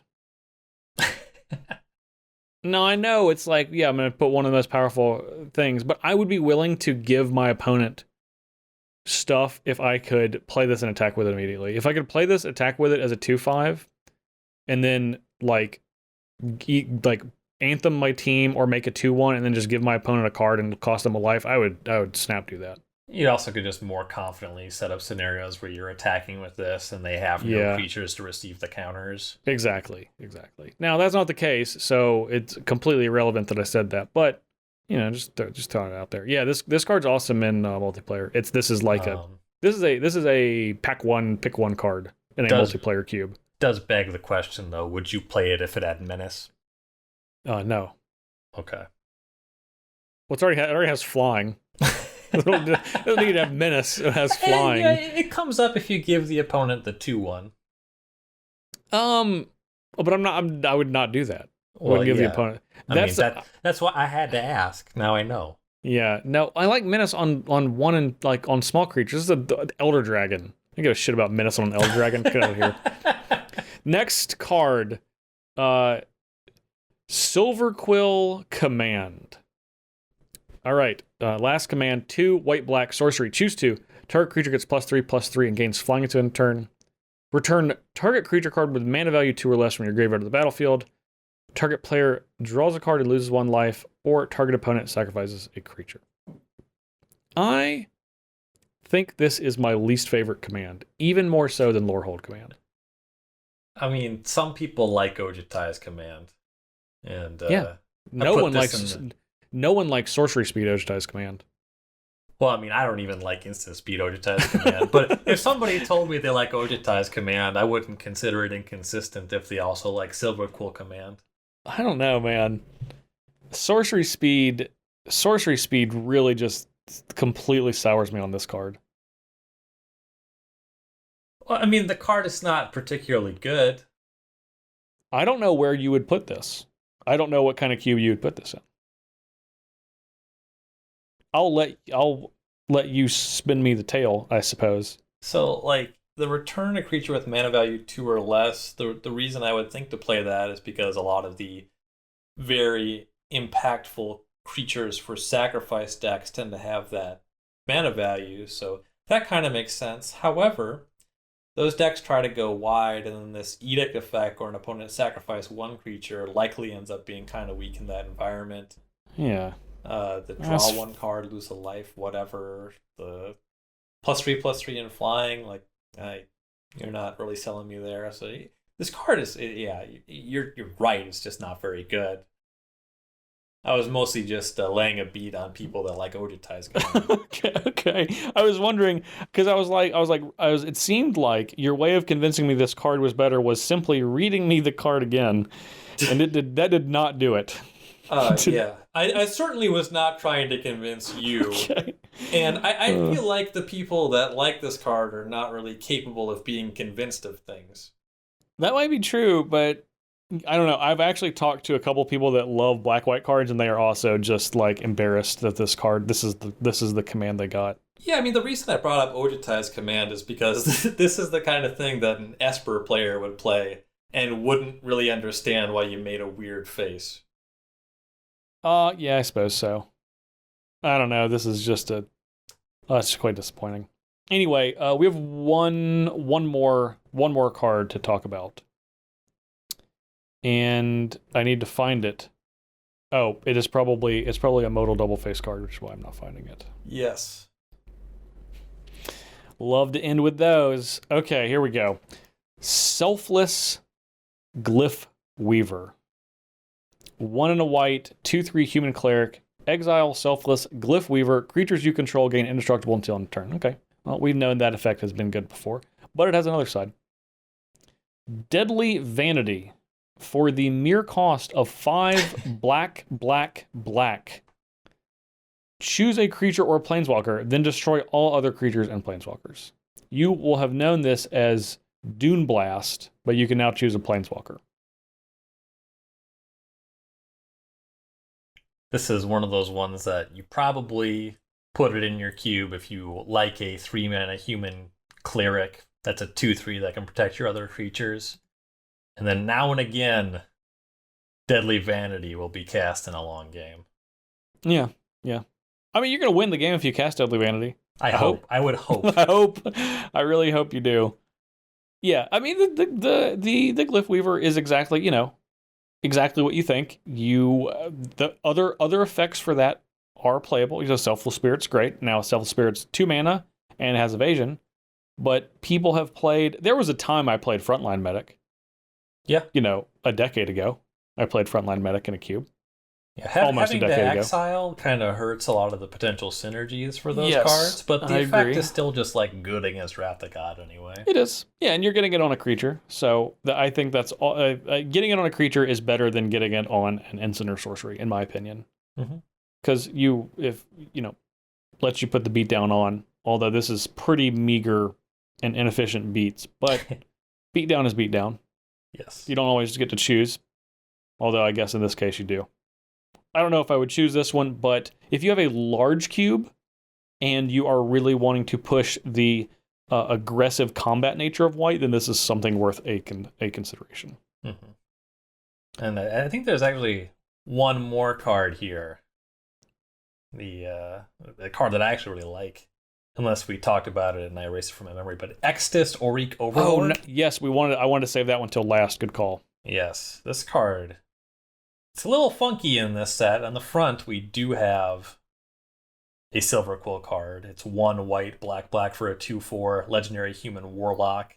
It has double strike and magecraft. Whenever you cast or copy an instant or sorcery spell, return target non-legendary creature card from your graveyard to your hand. So, solid body here and an ability to generate a lot of value. And then on the backside, we have Awaken the Blood Avatar, which is actually a Rakdos card. Heyo, they snuck one in.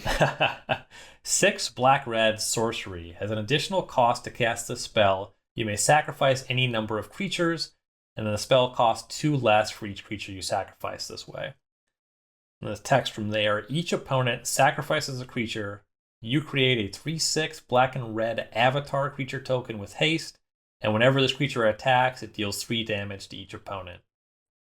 So there's a lot of stuff going on. Yeah, this is a card where both sides play pretty solidly in a sacrifice deck. Yeah. This is a powerful card.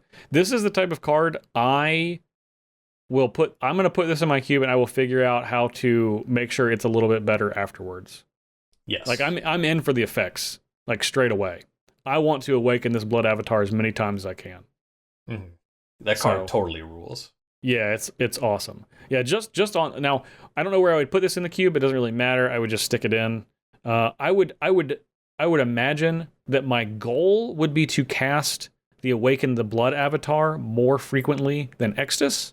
But Extus is also a pretty reasonable creature. It's a 2/4 with double strike on its own, and it has, if you cast instant or sorcery, you raise dead, which is actually quite powerful. Yeah, I think ideally I would put it in a deck that has some ability to cast either side. I'd expect to Awaken the Blood Avatar more often. For sure. But Extus is going to play pretty well too. Yeah, I mean, even if so on average, Awaken the Blood Avatar probably going to cost 4. And so for 4 mana, you're sacrificing 2 creatures, which is something you're going to be wanting to do. And you get to cast a Diabolic Edict and then make a 3/6, which is a very difficult thing to kill in combat. And then immediately hit them for 3 when it attacks. It's pretty solid. Yeah, if it connects that first time, if it gets in for the full 6 and then just gets 3 more on attack triggers, that's just like a massive threat. Yeah. Reminds me in that case somewhat of Croxa, because that's it's always dealing that 3 or making them lose a card, but this card is, in my opinion, a lot easier to work with than Kroxa is.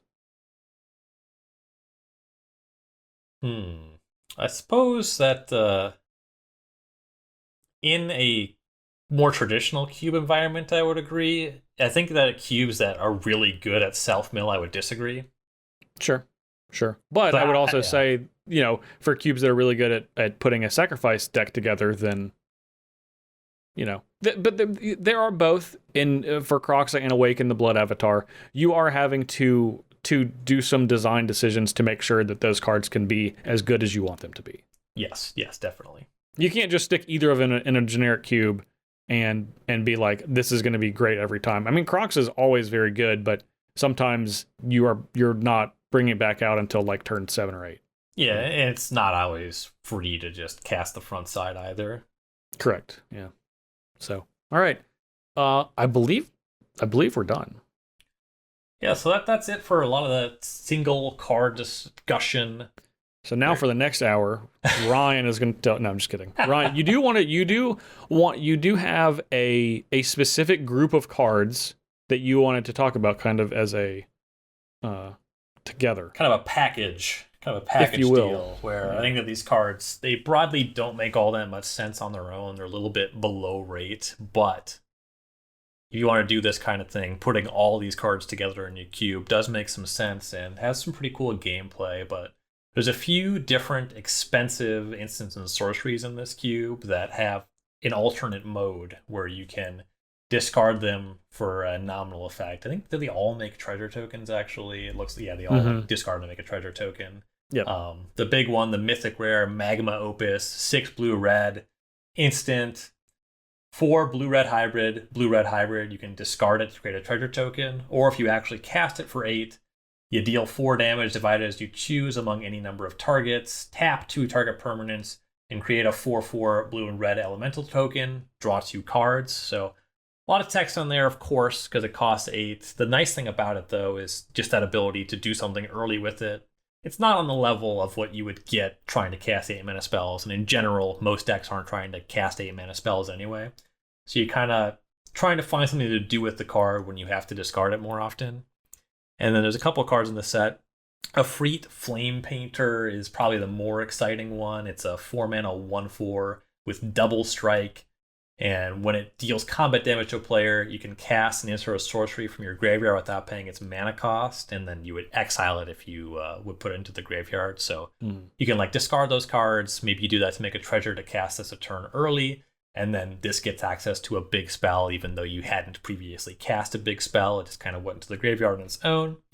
And then Draconic Intervention is the other card that really plays well, where it's a sorcery for 2 red. As an additional cost to cast it, you exile an instant or sorcery from your graveyard, and then it deals X damage to each non-dragon creature, where X is the mana value of the card. So these cards have easy access to get a 7 or 8 mana spell into your graveyard.